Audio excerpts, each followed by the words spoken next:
तच्छास्त्रोदितवर्त्मना परमिदं ध्यायन्मदं काङ्क्षितो मन्मन्त्रं जपशास्त्रं परमतो दास्यामि भाग्यैस्सह तत्तत्त्वान्नपि बोधयामि तदप्राप्यो मदं भवेत् इत्याघोषयति वैकर्तैः तं वाजवक्त्रं भजे।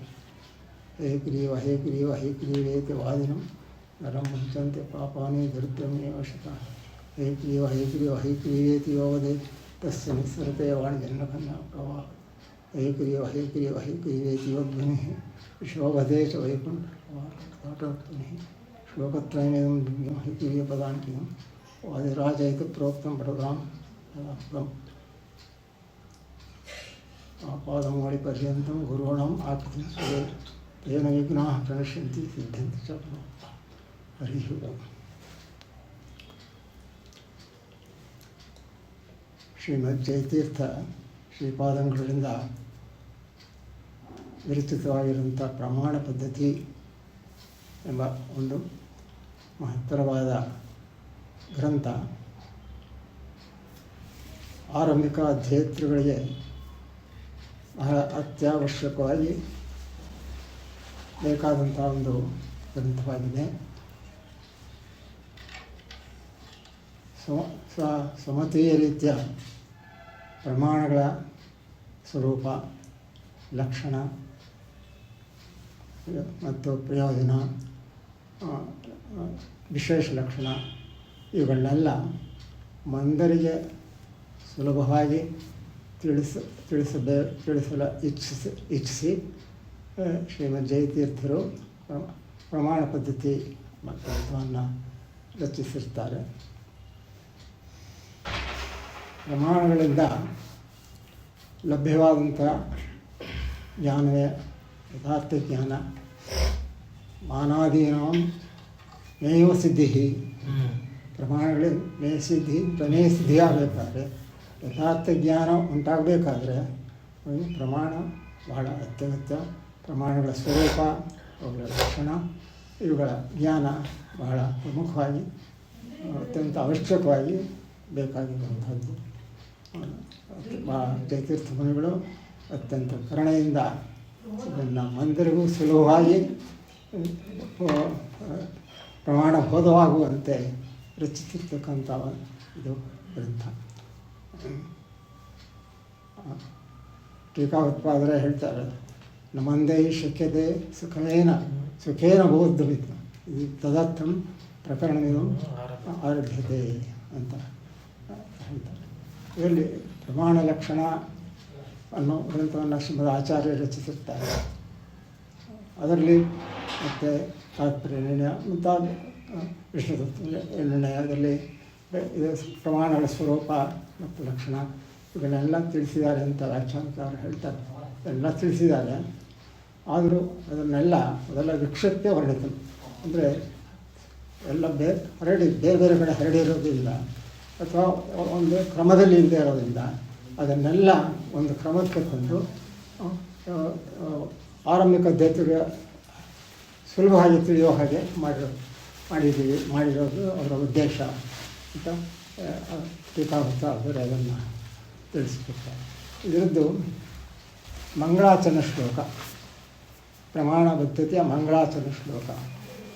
ಪ್ರಣಮ್ಯ ಅಂತ ಪ್ರಾರಂಭ ಆಗುತ್ತೆ. ಪ್ರಣಮ್ಯ ಚರಣಾಂಬೋಜ ಯುಗಲಂ ಕಮಲಾಪತೆ ಪ್ರಮಾಣ ಪದ್ಧತಿ ಕುರ್ಮೋ ಬಾಲಾನಾಂ ಬೋಧಸಿದ್ಧೇ ಅಂತ. ಕಮಲಾಪತೆ ಚರಣಾಂಬೋಜ ಯುಗಲಂ ಪ್ರಣಮ್ಯ ಬಾಲಾನಾಂ ಬೋಧಸಿದ್ಧೇ ಪ್ರಮಾಣ ಪದ್ಧತಿ ಕುರ್ಮಃ ಅಂತ ಅನ್ವಯಾಸ ಬರುತ್ತೆ. ಕಮಲಾಪತೆ ಅಂತ ಶುರು ಹೇಳಿದ್ರು. ಕಮಲಾಪತೆ ಅಂತ ಯಾಕೆ ಹೇಳಿದ್ದಾರೆ? ಇದರಲ್ಲಿ ಯಾವ್ದಾದ್ರು ಒಂದು ಗ್ರಂಥ ಶುರು ಮಾಡೋ ಗ್ರಂಥದ ಆದಿಯಲ್ಲಿ ಮಂಗಳವನ್ನು ಆಚರಣೆ ಮಾಡೋದು ಶಿಷ್ಟ ಪರಂಪರದಿಂದ ಪ್ರಾಪ್ತವಾದಂಥ ಇದು. ಅದು ನಿರ್ವಿಘ್ನ ಪರಿಸಮಾಪ್ತಿಗೋಸ್ಕರ ಅದನ್ನು ಇಷ್ಟದೇವತೆಯನ್ನು ಅವರು ಪ್ರಾರ್ಥನೆ ಮಾಡ್ತಾರೆ, ಮಂಗಳಾಚರಣೆಯಲ್ಲಿ ಮಾಡ್ತಾರೆ. ಅದರಂತೆ ಕಮಲಾಪತೆ ಅಂತ ಇವರು ಹೇಳಿರೋದು ಉದ್ದೇಶ. ಲಕ್ಷ್ಮೀದೇವಿ, ಲಕ್ಷ್ಮೀಪತಿ, ಲಕ್ಷ್ಮೀಪತಿಗೆ ವಂದನೆಯನ್ನು ಸಲ್ಲಿಸ್ತಾರೆ. ಲಕ್ಷ್ಮೀಪತಿಗೆ ವಂದನೆಯನ್ನು ಸಲ್ಲಿಸಿದರೆ ಸಕಲ ವಾಂಗ್ಮನಸ್ಸು ಮನೋದೇವತೆಯಾದ ಮಹಾದೇವಿಗೆ ವಂದನೆ ಸಲ್ಲಿಸಲಿಲ್ವಲ್ಲ ಅಂತಂದರೆ ಲಕ್ಷ್ಮೀಪತಿಗೆ ಸಲ್ಲಿಸಿದ ವಂದನೆ ಲಕ್ಷ್ಮೀಗೂ ಸಹ ಸಲ್ಲುತ್ತೆ. ದಂಪತಿಗಳು ನಮಸ್ಕಾರ ಮಾಡಿದರೆ ಪತ್ನಿಗೂ ಸಲ್ಲುತ್ತೆ. ಆದ್ದರಿಂದ ಕಮಲಾಪತೆ ಅನ್ನೋ ಲಕ್ಷ್ಮೀದೇವಿಗೆ ಲಕ್ಷ್ಮೀಪತಿಗೆ ವಂದನೆಯನ್ನು ಸಲ್ಲಿಸಿದ್ದಾರೆ. ಮತ್ತು ಲಕ್ಷ್ಮೀ ದೇವಿಗೆ ಪ್ರತ್ಯೇಕವಾಗಿ ವಂದನೆಯನ್ನು ಸಲ್ಲಿಸೋದು ಯುಕ್ತವಲ್ಲ ಅಂತ ಶ್ರೀಮದಾಚಾರ್ಯರೇ ಅದನ್ನು ಗೀತಾಭಾಷೆಯಲ್ಲಿ ತಿಳಿಸ್ಕೊಟ್ಟಿದ್ದಾರೆ.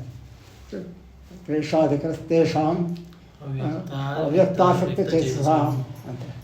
ಹಾಗಾದರೆ ಲಕ್ಷ್ಮೀದೇವಿಗೆ ವಂದನೆ ಹೇಗೆ ಸಲ್ಲಿಸೋದು ಅಂತಂದರೆ ಪರಿವಾರ ದೇಹಾಗ್ರಾಹ್ಯ ಹೇ ಪ್ರಧಾನತಃ ಅಂತ. ಪ್ರಧಾನವಾಗಿ ಲಕ್ಷ್ಮೀದೇವಿಗೆ ಅಂತ ವಂದನೆ ಸಲ್ಲಿಸ್ತಕ್ಕದ್ದಲ್ಲ, ಪೂಜಾ ಮಾಡ್ತಕ್ಕದ್ದಲ್ಲ. ಭಗವಂತನ ಪರಿವಾರದವರು, ಭಗವಂತನ ಅಧೀನಳು, ಭಗವಂತನ ಪತ್ನಿ ಅಂತ ಹೇಳಿ ಲಕ್ಷ್ಮೀ ದೇವಿಗೆ ವಂದನೆ ಸಲ್ಲಿಸಬೇಕು. ಅದರಂತೆ ಅದನ್ನು ತಿಳಿಸೋದಕ್ಕೋಸ್ಕರ ಲಕ್ಷ್ಮೀಪತಿ ಅಂತ ಪ್ರಯೋಗ ಮಾಡಿದ ಲಕ್ಷ್ಮೀಪತಿಗೆ ವಂದನೆಯನ್ನು ಸಲ್ಲಿಸಿದ್ದಾರೆ. ಮತ್ತು ಇನ್ನೂ ಒಂದು ಅದನ್ನು ವ್ಯಾಖ್ಯಾನಕಾರರು ತಿಳಿಸ್ತಾರೆ. ಲಕ್ಷ್ಮೀಪತಿ ಕಮಲಾಪತೇ ಅಂತ ಒಂದು ವಿಶೇಷಣ ಅವರು ಹೇಳಿರೋದು ಯಾಕೆ ಅಂದರೆ, ಕಮಲಾಪತಿ ಅಂದರೆ ಭಗವಂತ ಅದು ಒಂದು ಲಕ್ಷಣ. ಭಗವಂತನ ಲಕ್ಷಣ ಏನು ಅಂದರೆ ಕಮಲಾಪತಿತ್ವ ಭಗವತಃ ಲಕ್ಷಣ. ಕಮಲಾಪತಿ ಅನ್ನೋದೇ ಒಂದು ಲಕ್ಷಣ, ಭಗವಂತನ ಲಕ್ಷಣ. ಅದಕ್ಕೆ ಅತಿವ್ಯಾಪ್ತಿ ಅವ್ಯಾಪ್ತಿ ಈ ಥರ ಯಾವ ದೋಷಗಳು ಅದಕ್ಕಿಲ್ಲ. ಆದ್ದರಿಂದ ಅದು ಭಗವಂತನ ಲಕ್ಷಣ. ಆದ್ದರಿಂದ ಲಕ್ಷ್ಮೀದೇವಿ ಆ ರೀತಿ ಅಧೀನಳು ಅಂತ ಭಗವಂತನಿಗೆ ನಮಸ್ಕಾರ ಮಾಡೋದು ಅದನ್ನು ತಿಳಿಸ್ಕೊಟ್ಟಿದ್ದಾರೆ. ಅಲ್ಲಿ ಇದರಲ್ಲಿ ಮಂಗಳಾಚರಣ ವ್ಯರ್ಥ ಅನ್ನೋದೊಂದು ಶಂಕ ಬರುತ್ತೆ. ಏಕೆಂದರೆ ಪರಿಸಮಾಪ್ತಿಗೋಸ್ಕರ ಮಾಡ್ತಾರೋ ಒಂದು ಮಂಗಳಾಚರಣ. ಬೇಕಾದ ಕೆಲವು ಕಾದಂಬರಿ ಮುಂತಾದ ಗ್ರಂಥಗಳಲ್ಲೆಲ್ಲ ಮಂಗಳ ನಮಸ್ಕಾರ ರೂಪ ಮಂಗಳ ಮಾಡಿದರೂ ಸಹ ಪರಿಸಮಾಪ್ತಿಯನ್ನು ಕಂಡಿಲ್ಲ. ಆದ್ದರಿಂದ ಮಂಗಳ ಯಾಕೆ ವ್ಯರ್ಥ ಅನ್ನೋ ಒಂದು ಶಂಕ ಬಂದರೆ ಅದಕ್ಕೆ ಕಾದಂಬರಿಯಲ್ಲಿ ಮಾಡದಲೇ ಪರಿಸಮಾಪ್ತಿ ಕಂಡಿದೆ. ಕಾದಂಬರಿಯಲ್ಲಿ ಮಾಡದೆ ಪರಿಸಮಾಪ್ತಿ ಕಂಡಿದೆ. ಕೆಲವು ಗ್ರಂಥಗಳಲ್ಲಿ ಮಾಡಿದ್ರು ಸಮಾಪ್ತಿ. ಅದರಿಂದ ಗ್ರಂಥಗಳು ಕಾದಂಬರಿಯಾದಿ ಗ್ರಂಥಗಳು ಮಾಡದೆ ಪರಿಸಮಾಪ್ತಿ ಕಂಡಿದೆ. ಮಾಡದೆ ಪರಿಸಮಾಪ್ತಿ ಕಂಡಿದೆ. ಕಾದಂಬರಿ ಅಂದರೆ ಬಾಣಭಟ್ಟ. ಅದರಿಂದ ಯಾಕೆ ಮಾಡಬೇಕು ಅಂತಂದರೆ ಟೀಕಾಕಾರರು ಮಂಗಳಾಚರಣ ಶ್ಲೋಕದಲ್ಲಿ ಪ್ರಣಮ್ಯ ಅಂತ ಹೇಳಿದ್ದಾರೆ. ಪ್ರ ಅನ್ನೋ ಉಪಸರ್ಗವನ್ನು ಸೇರಿಸಿ ಉಪಸರ್ಗ ಪ್ರಕೃಷ್ಟವಾದ ಮತ್ತು ಭಕ್ತಾದಿ ಅತಿಶಯೋಪೇತವಾದ ನಮಸ್ಕಾರ ಮಾಡಬೇಕು. ಬೇರೆ ಬೇರೆ ಪದಗಳನ್ನು ಉಪಯೋಗಿಸ್ಬಹುದಾಗಿತ್ತು. ಪ್ರಣಮ್ಯ ಅಂತಲೇ ಉಪಯೋಗಿಸಿದ್ದಾರೆ. ಅಂದರೆ ಅಲ್ಲಿ ಭಕ್ತಾದಿ ಅತಿಶಯೋಪೇತವಾಗಿರಬೇಕು ನಮಸ್ಕಾರ. ಆ ರೀತಿ ಔಪಚಾರಿಕವಾಗಿರಬಾರ್ದು. ಭಕ್ತಿಪೂರ್ವಕವಾಗಿರಬೇಕು, ನೈಜವಾದ ಭಕ್ತಿ ಇರಬೇಕು. ಆ ರೀತಿ ನಮಸ್ಕಾರ ಮಾಡಿದರೆ ಅದು ಅಭಿಮತ ಸಿದ್ಧಿ ಕಾರಣವಾಗುತ್ತೆ, ಅಂದರೆ ನಿರ್ವಿಘ್ನವಾದ ಪರಿಸಮಾಪ್ತಿ ಕಾರಣವಾಗುತ್ತೆ ಅನ್ನೋ ಒಂದು ಉಪದೇಶವನ್ನು ಅನ್ನೋ ಪುಸ್ತಕದಿಂದ ಕೊಟ್ಟಿದ್ದಾರೆ. ಜನಾರ್ದನ ಭಟ್ರು ಅವರ ವ್ಯಾಖ್ಯಾನದಲ್ಲಿ ತಿಳಿದು ಅಂದರೆ ಈ ಒಂದು ವಾಕ್ಯ ಹೇಳಿದ್ದಾರೆ. ಮಂಗಳ ಸತ್ವೇಪಿ ಸಮಾಪ್ತಿಯ ಭಾವ. ಮಂಗಳ ಮಾಡಿದ್ರೂ ಸಮಾಪ್ತಿ ಆಗಿಲ್ಲ ಅಂತ ಅದು ಅನ್ವಯ ವಿಭಚಾರ ಅಂತ ಹೇಳ್ತಾರೆ. ತಪ್ಪಾಗಿ ಅನ್ವಯಿಸೋದು ಆ ರೀತಿ. ಅದನ್ನು ಅದನ್ನು ನಿವಾರಿಸೋಕ್ಕೋಸ್ಕರ ಉಪಸರ್ಗ ಉಪಯೋಗಿಸಿ ಪ್ರಣಮ್ಯ ಅಂತ ಹೇಳಿದ್ದಾರೆ. ಅಂತ ವ್ಯಾಖ್ಯಾನಕಾರರು ತಿಳಿಸ್ಕೊಡ್ತಾ ಇದ್ದಾರೆ. ಮತ್ತು ಅಂದರೆ ಅದೇ ಇನ್ನೊಂದು ಸ್ವಲ್ಪ ಅರ್ಥ ಏನು ಮಾಡೋದು ಅಂದರೆ ಸಾಮಾನ್ಯ ನಮಸ್ಕಾರ ಅನ್ನೋದು ಅಷ್ಟೇ ಸಾಗಲ್ಲ, ಭಕ್ತಿಯಾದ ಉಪೇತವಾಗಿರತಕ್ಕ ನಮಸ್ಕಾರ ಮಾಡಿದಾಗ ಅದು ಪರಿಸಮಾಪ್ತಿಗೆ ಕಾರಣವಾಗುತ್ತೆ ಅನ್ನೋದನ್ನು ಸಿದ್ಧಿಪಡಿಸೋದಕ್ಕೋಸ್ಕರ ಪ್ರಣಮ್ಯ ಅಂತ. ಕೇವಲ ವಾಚಿಕವಾಗಿ ಅಷ್ಟೇ ಅದರ ಭಕ್ತಿಯಾದ ಉಪೇತ ಯುಕ್ತವಾದರೆ ಅದು ಹೆಚ್ಚಿನ ಪರಿಸಮಾಪ್ತಿಗೆ ಕಾರಣ ಆಗುತ್ತೆ. ಅದು ಹೆಂಗೆ ಗೊತ್ತಾ, ಪ್ರಣಮ್ಯ ಅನ್ನೋದು ಹೆಂಗೆ ಸಿದ್ಧ ಆಯಿತು? ಪ್ರಾ ಉಪಸರ್ಗ, ಆಮೇಲೆ ನಮ್ಯ ನಮ್ಯ ನಮ್ಯ ನಮ ಪ್ರಪತ್ವೇ ಶಬ್ದೇ ಚ ಅಂತ ಧಾತು ಧಾತು ಯತ್ ಪ್ರತ್ಯಯ ಬಂದಿರುತ್ತೆ, ಪ್ರಣಮ್ಯ ಅಂತ ಆಯಿತು. ಇದು ಆಮೇಲೆ ಇದು ಚರಣಾಂಬೋಜವಿಗೆ ಯುಗಲಂ, ಚರಣಾಂಬೋಜ ಯುಗಲಂ ಅಂತ. ಚರಣೆ ಅಂಬೋಜೆ ಇವ ಚರಣಾಂಬೋಜೆ, ಚರಣಾಂಬೋಜೆಯೋ ಯುಗಲಂ ಚರಣಾಂಬೋಜ ಯುಗಲಂ ಶ್ರೀನಿವಾಸ ತೀರ್ಥ ಯುಗಲಂ. ಅಲ್ಲಿ ಯುಗಲಂ ಅನ್ನೋ ಯಾತಕ್ಕೆ ಹೇಳಿದ್ದಾರೆ? ಯುಗಲಂ ಎರಡು ಪಾದಗಳಿಗೂ ನಮಸ್ಕಾರ ಮಾಡಬೇಕು. ಎರಡು ಪಾದಗಳು ಯಾತಕ್ಕೆ ನಮಸ್ಕಾರ ಮಾಡ್ತಾರೆ ಹೇಳಿದ್ರೆ ಸಾಕಲ್ಲ, ಪಾದಗಳಿಗೆ ನಮಸ್ಕಾರ. ಪಾದಕ್ಕೆ ಅಂದರೆ ಒಂದು ದಕ್ಷಿಣ ಪಾದ ಆನಂದಪ್ರದ, ವಾಮಪಾದ ಎಡಪಾದ ಅಂದರೆ ಅದು ಜ್ಞಾನಪ್ರದ. ಸ್ಥಿತ್ಯಾನಂದ ಸಮುದ್ದಿಷ್ಟ ವರೀತಿ ಜ್ಞಾನಮುಚ್ಯತೆ ಮುಕ್ತಿದಾನೇನ ತದ್ದಾನಾತ್ ಸುವರ್ಯ ಪದದ್ವಯ ಭಗವದ್ಭಾಷ್ಯದ್ದು ಉಲ್ಲೇಖ ಮಾಡ್ತಾರೆ. ಈ ರೀತಿ ಯುಗಲಂ ಅಂತ. ಇಲ್ಲಿ ಇನ್ನೊಂದು ಸ್ವಾರಸ್ಯ ಭಾಳ ಸ್ವಾರಸ್ಯವಾಗಿರುತ್ತೆ. ಕೆಲವರು ವ್ಯಾಖ್ಯಾನ ಮಾಡ್ತಾರೆ ಯುಗಲಂ ಅನ್ನೋ ಪದಾನ ಭಗವಂತನ ನಿರಾಕಾರತ್ವವನ್ನು ನಿರಾಕರಿಸೋದಕ್ಕೋಸ್ಕರ ಮತ್ತು ಸಾವಯವತ್ವವನ್ನು ಪ್ರತಿಪಾದಿಸೋಕ್ಕೋಸ್ಕರ ಯುಗಲಂ ಅಂತ ವ್ಯಾಖ್ಯಾನ ಮಾಡ್ತಾರೆ. ಸಾವಯವತ್ವ ಅಂದ್ರೆ ಏನು ಅಂತ ಗೊತ್ತಾಯ್ತಾ? ಸಾವಯವತ್ವ ಅಂದ್ರೆ ಏನು? ಅವಯವಗಳು ದೇಹಕ್ಕೆ ಇಲ್ಲ, ದೇವರಿಗೆ ಏನು ಇಲ್ಲ, ನಿರಾಕಾರ ಅನ್ನೋದು ನಿರಾಕಾರ ಮಾಡ್ತಾರೆ. ಅಂದ್ರೆ ನಾವು ನಿರಾಕಾರವಾದ ರೂಪವನ್ನು ಉಪಾಸನೆ ಮಾಡಬಾರದು. ಆದರೆ ಯದೇಶ ತೀರ್ಥರು ಅದನ್ನು ತಪ್ಪು ಆ ರೀತಿ ವ್ಯಾಖ್ಯಾನ ಮಾಡಬಾರ್ದು. ಯಾತಕ್ಕೆ ಅಂದರೆ ಚರಣ ಅನ್ನೋ ಪದ ಉಪಯೋಗಿಸ್ತಾರೆ. ಚರಣ ಅನ್ನೋ ಪದವೇ ಸಾವಯವತ್ವವನ್ನು ಪ್ರತಿಪಾದಿಸುತ್ತೆ. ಆವಾಗ ಯುಗಲಂ ಅನ್ನೋ ಪದ ವ್ಯರ್ಥವಾಗುತ್ತೆ. ಆದ್ದರಿಂದ ಯುಗಲಂ ಅನ್ನೋದಕ್ಕೆ ಪೂರ್ವೋಕ್ತ ರೀತಿ ಸತ್ಯಾನಂದ ಸಮುದಿಷ್ಟ ಅದನ್ನು ವ್ಯಾಖ್ಯಾನ ಮಾಡಬೇಕು, ಅದನ್ನೇ ವ್ಯಾಖ್ಯಾನ ಮಾಡಬೇಕು. ಬೇರೆ ರೀತಿ ಮಾಡಬಾರ್ದು. ಅದು ತಪ್ಪು ಅಂತ ಸ್ಪಷ್ಟವಾಗಿ ಅದನ್ನು ತಿಳಿಸ್ಬೇಕು. ಮತ್ತು ಪ್ರಮಾಣ ಪದ್ಧತಿ ಕುರ್ಮಃ ಬಾಲಬೋಧಾಯ ಸಿದ್ಧತೆ, ಬಾಲಾನಾಂ ಬೋಧಾಯ ಸಿದ್ಧ ಅಂತ ತಿಳಿತು. ಬಾಲಾನಾಂ ಬೋಧಾಯ ಅಂದರೆ ಬಾಲಾನಾಂ ಅಂದರೆ ಅಲ್ಲಿ ಯವಮಾನದಲ್ಲಿ ಮಾತ್ರ ಬಾಲಕರೂ ಹೌದು, ಬಾಲಕರಿಗೂ ಅವರು ಅಧಿಕಾರಿಗಳು, ಜೊತೆಗೆ ಪ್ರಮಾಣ ಲಕ್ಷಣ ಜ್ಞಾನರಹಿತರು ಅವರು ಸಹ ಇದಕ್ಕೆ ಅಧಿಕಾರಸ್ಥರು, ಅವರು ಸಹ ಬಾಲಾನಾಮದಲ್ಲಿ ಮಂದರು ಅಂತ. ಮಂದೇ ಶಕ್ಯತೆ ಬುದ್ಧಿ ಅಂತದರ್ಥ ಅಂತ ಹೇಳಿ ಬಾಲಾನಾಂ ಅಲ್ಲೂ ಒಂದು ಶಂಕ ವ್ಯಕ್ತಪಡಿಸ್ತಾರೆ. ಬೋಧಾಯ ಅಂತ ಹೇಳ್ಬೋದಾಗಿತ್ತು, ಬಾಲಾನಾಂ ಬೋಧಾಯ ಅಂತ ಹೇಳಿ ಬೋಧ ಸಿದ್ಧಯೇ ಅಂತ ಯಾಕೆ ಹೇಳ್ತಾರೆ? ಅಂತಿಮ ಮಂಗಳದಲ್ಲಿ ಶ್ಲೋಕದಲ್ಲಿ ಜಯತೀರ್ಥ ಮುನೀಂದ್ರನ ಬೋಧಾಯ ನಿರ್ಮಿತ ಅಂತ ಹೇಳ್ತಾ ಇದ್ದಾರೆ. ಇಲ್ಲೂ ಬೋಧಾಯ ಅಂತಲೇ ಹೇಳ್ಬೋದಾಗಿತ್ತು. ಅಂದರೆ ಬಾಲಬೋಧಾಯ ಬೋಧ ಸಿದ್ಧಯೇ ಅಂತ ಯಾಕೆ ಹೇಳಿದ್ದಾರೆ? ಎಲ್ಲ ಪ್ರಮಾಣಗಳು ಭಗವಂತನ ಜ್ಞಾನಕ್ಕೆ ಸಾಧನವಾಗಿದೆ. ಅಂದರೆ ಪುರುಷಾರ್ಥ ಉಪಯೋಗ ಏನಿದೆ ಅದನ್ನು ಪ್ರಮಾಣ ಜ್ಞಾನ ಅಷ್ಟೇ ಪ್ರಯೋಜನ ಅಲ್ಲ. ಪ್ರಮಾಣ ಜ್ಞಾನದಾರ ಭಗವದ್ ಜ್ಞಾನ ಅದು ಪ್ರಯೋಜನ. ಅದನ್ನು ಇದಕ್ಕೋಸ್ಕರ ಸಿದ್ಧಯೇ ಅಂತ ಹೇಳಿದ್ದಾರೆ. ಬಾಲಾನಂ ಭೌತ ಸಿದ್ಧಿ ಅಲ್ಲಿ ಇನ್ನೂ ಒಂದೇನು ಹೇಳ್ತಾರೆ ಅಂದರೆ ವ್ಯಾಖ್ಯಾನಕಾರರು ಬರೇ ಭಾಳ ಇದು ಪ್ರಮಾಣ ಹೋದ ಪ್ರಯೋಜನ ಅಂತ ನೀವು ಹೇಳೋಕ್ಕಾಗಲ್ಲ. ಯಾಕೆಂದರೆ ಪ್ರಯೋಜನ ಅಂತ ಹೇಳಬೇಕಾದ್ರೆ ಒಂದು ಇಷ್ಟಪ್ರಾಪ್ತಿ ರೂಪವಾಗಿರಬೇಕು, ಇಲ್ಲ ಅನಿಷ್ಟ ನಿವೃತ್ತಿ ರೂಪವಾಗಿರಬೇಕು, ಅದಕ್ಕೆ ಪ್ರಯೋಜನವಾಗುತ್ತೆ. ಇದು ಬೋಧ ಅಂದರೆ ಅದು ಯಾವುದೋ ಅಲ್ಲ, ಅದನ್ನು ಹೇಗೆ ಪ್ರಯೋಜನ ಅಂತ ಹೇಳ್ತೀರಿ ಅಂತ ಅದನ್ನು ಆಶಂಕ ನಿವಾರಣೆ ಮಾಡೋಕ್ಕೋಸ್ಕರ ಬೋಧ ಸಿದ್ಧವೇ ಅಂತ ಹೇಳಿದ್ದಾರೆ ಅಂತ ವ್ಯಾಖ್ಯಾನಕಾರರನ್ನು ತಿಳಿಸ್ಕೊಡ್ತಾ ಇದ್ದಾರೆ. ವಾಹನ ಬೋಧ ಸಿದ್ಧಿ ಪ್ರಮಾಣ ಪದ್ಧತಿ ಅದರ ಒಂದು ಉದ್ದೇಶ.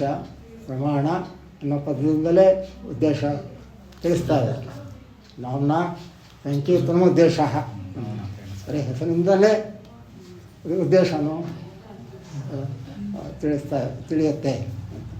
ಮತ್ತು ಪದ್ಧತಿ ಅಂತ ಹೇಳಿದ್ದಾರೆ, ರೀತಿಯ ಒಂದು ರೀತಿ ಪದ್ಧತಿ ಅಂದರೆ ಪದ್ಧತಿಯಲ್ಲಿ ಸ್ವರೂಪ ಮತ್ತು ವಿಷಯ, ಪ್ರಯೋಜನ, ಅಧಿಕಾರಿಗಳು, ರೀತಿ ಅಂದರೆ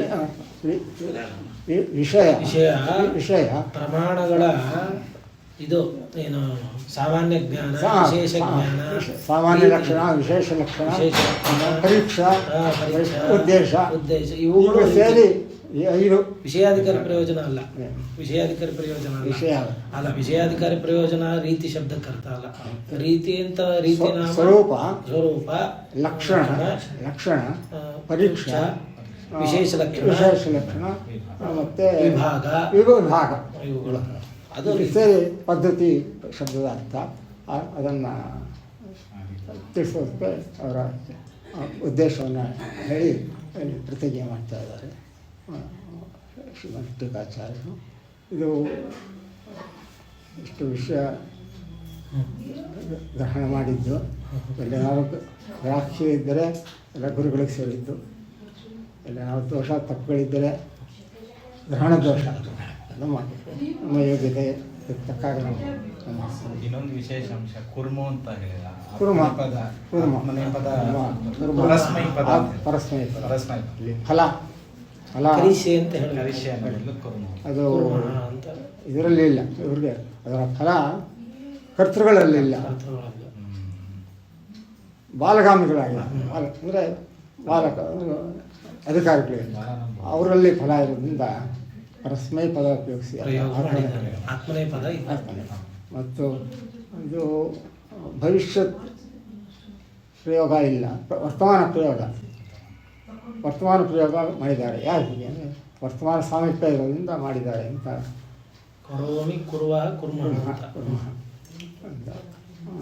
ವರ್ತಮಾನ ಸಾಮೀಪ್ಯನೇ ಇರೋದ್ರಿಂದ ವರ್ತಮಾನ ಸಾಮೀಪ್ಯ ಲಟ ಅಂತ ಹತ್ರದಲ್ಲಿದ್ದಾಗಲೂ ಲಟ್ಟು ಕಾಲ ಹತ್ರ ಇದ್ದಾಗಲೂ ವರ್ತಮಾನ ಕಾಲ ಹತ್ರ ಇದ್ದಾಗಲೂ ಲಟ್ಲಕಾರ ಪ್ರಯೋಗವನ್ನು ಮಾಡಲಿಕ್ಕೆ ಮಾಡಿದ್ದಾರೆ.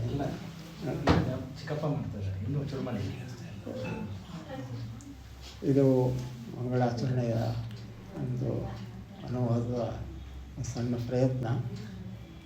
ಏನಾದರೂ ತಪ್ಪುಗಳಿದ್ದರೆ ತಿದ್ದಬೇಕು. ಐದನೇ ಸನ್ನಿಧಿನಲ್ಲಿ ಗುರುಗಳ ಉಪಸ್ಥಿತಿಯಲ್ಲಿ ಇದನ್ನು ಸಮರ್ಪಣೆ ಮಾಡ್ತಾಯಿದ್ದೀನಿ.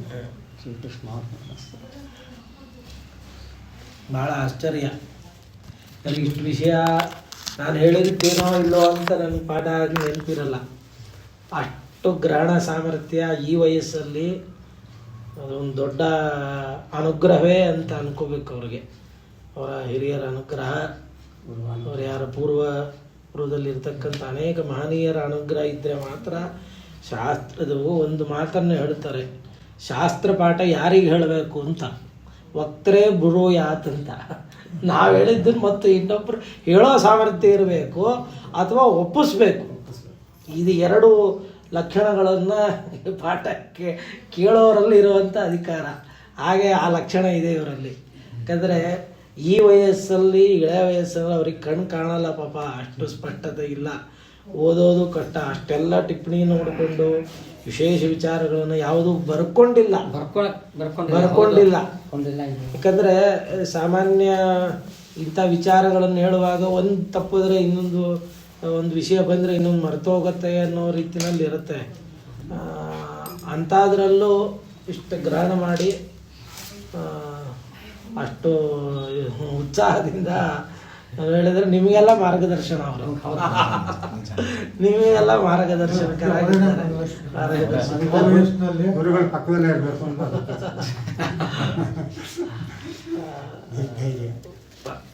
ನಿಜವಾಗ್ಲೂ ಅದು ಒಂದು ದೊಡ್ಡ ಟೀಕಾರಾಯರ ಅನುಗ್ರಹವೇ. ಒಂದೆರಡು ಮಾತುಗಳು ನಮ್ಮ ಬಾಯಿಂದ ಬಂದರೂ ಅದು ಮಹಾ ದೊಡ್ಡ ಫಲ ನಿಜವಾಗ್ಲೂ. ಆಗಲಿ ಇನ್ನು ಮುಂದೆ ಇನ್ನೂ ಹೆಚ್ಚು ಅನುವಾದ ಆಗಲಿ. ಪ್ರಮಾಣ ಪದ್ಧತಿ ಇನ್ನೂ ಅನೇಕ ವಿಚಾರಗಳು ಲಕ್ಷಣ ನೋಡ್ತಾ ಇದ್ದೀನಿ.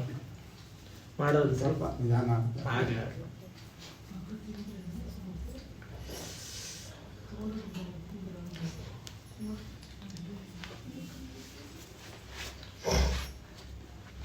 ಶ್ರೀ ಗುರುಭ್ಯೋ ನಮಃ ಪರಮಗುರುಭ್ಯೋ ನಮಃ.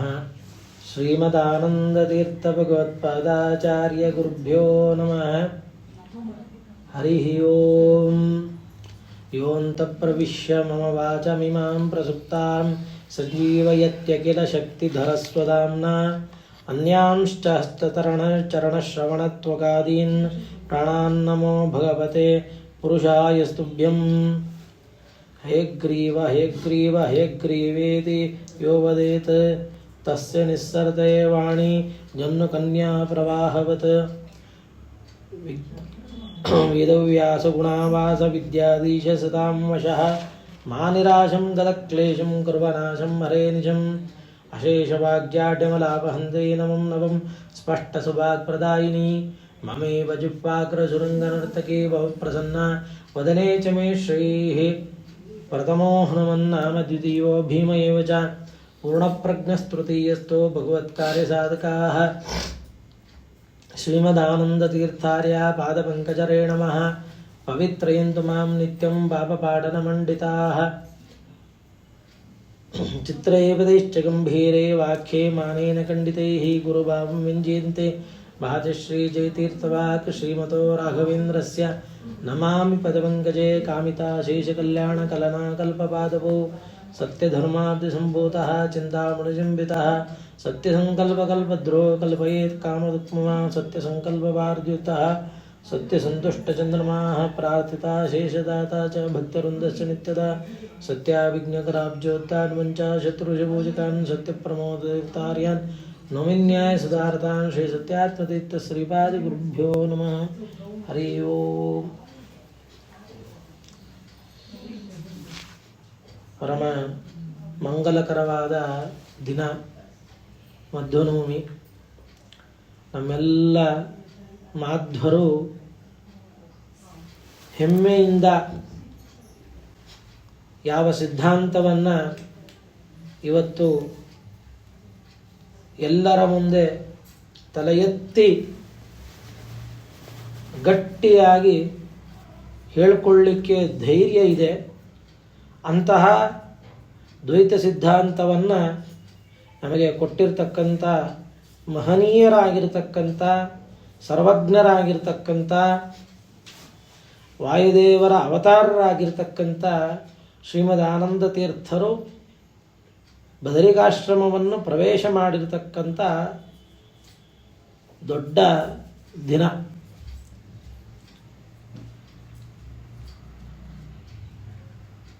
ಆ ಕಾಲಘಟ್ಟದಲ್ಲಿಯೇ ವೇದವ್ಯಾಸ ದೇವರು ಶ್ರೀಮದಾಚಾರ್ಯರು ಬದರಿಕಾಶ್ರಮಕ್ಕೆ ಹೋಗಿ ಗೀತಾಭಾಷ್ಯವನ್ನು ಸಮರ್ಪಣೆಯನ್ನು ಮಾಡಿ ವಾಪಸ್ ಬರುವಾಗ ಹೇಳಿದ್ರು, ಈ ಸಿದ್ಧಾಂತವನ್ನು ಎಲ್ಲ ಕಡೆಗೂ ಪ್ರಚಾರ ಮಾಡಿ ಅಂತ.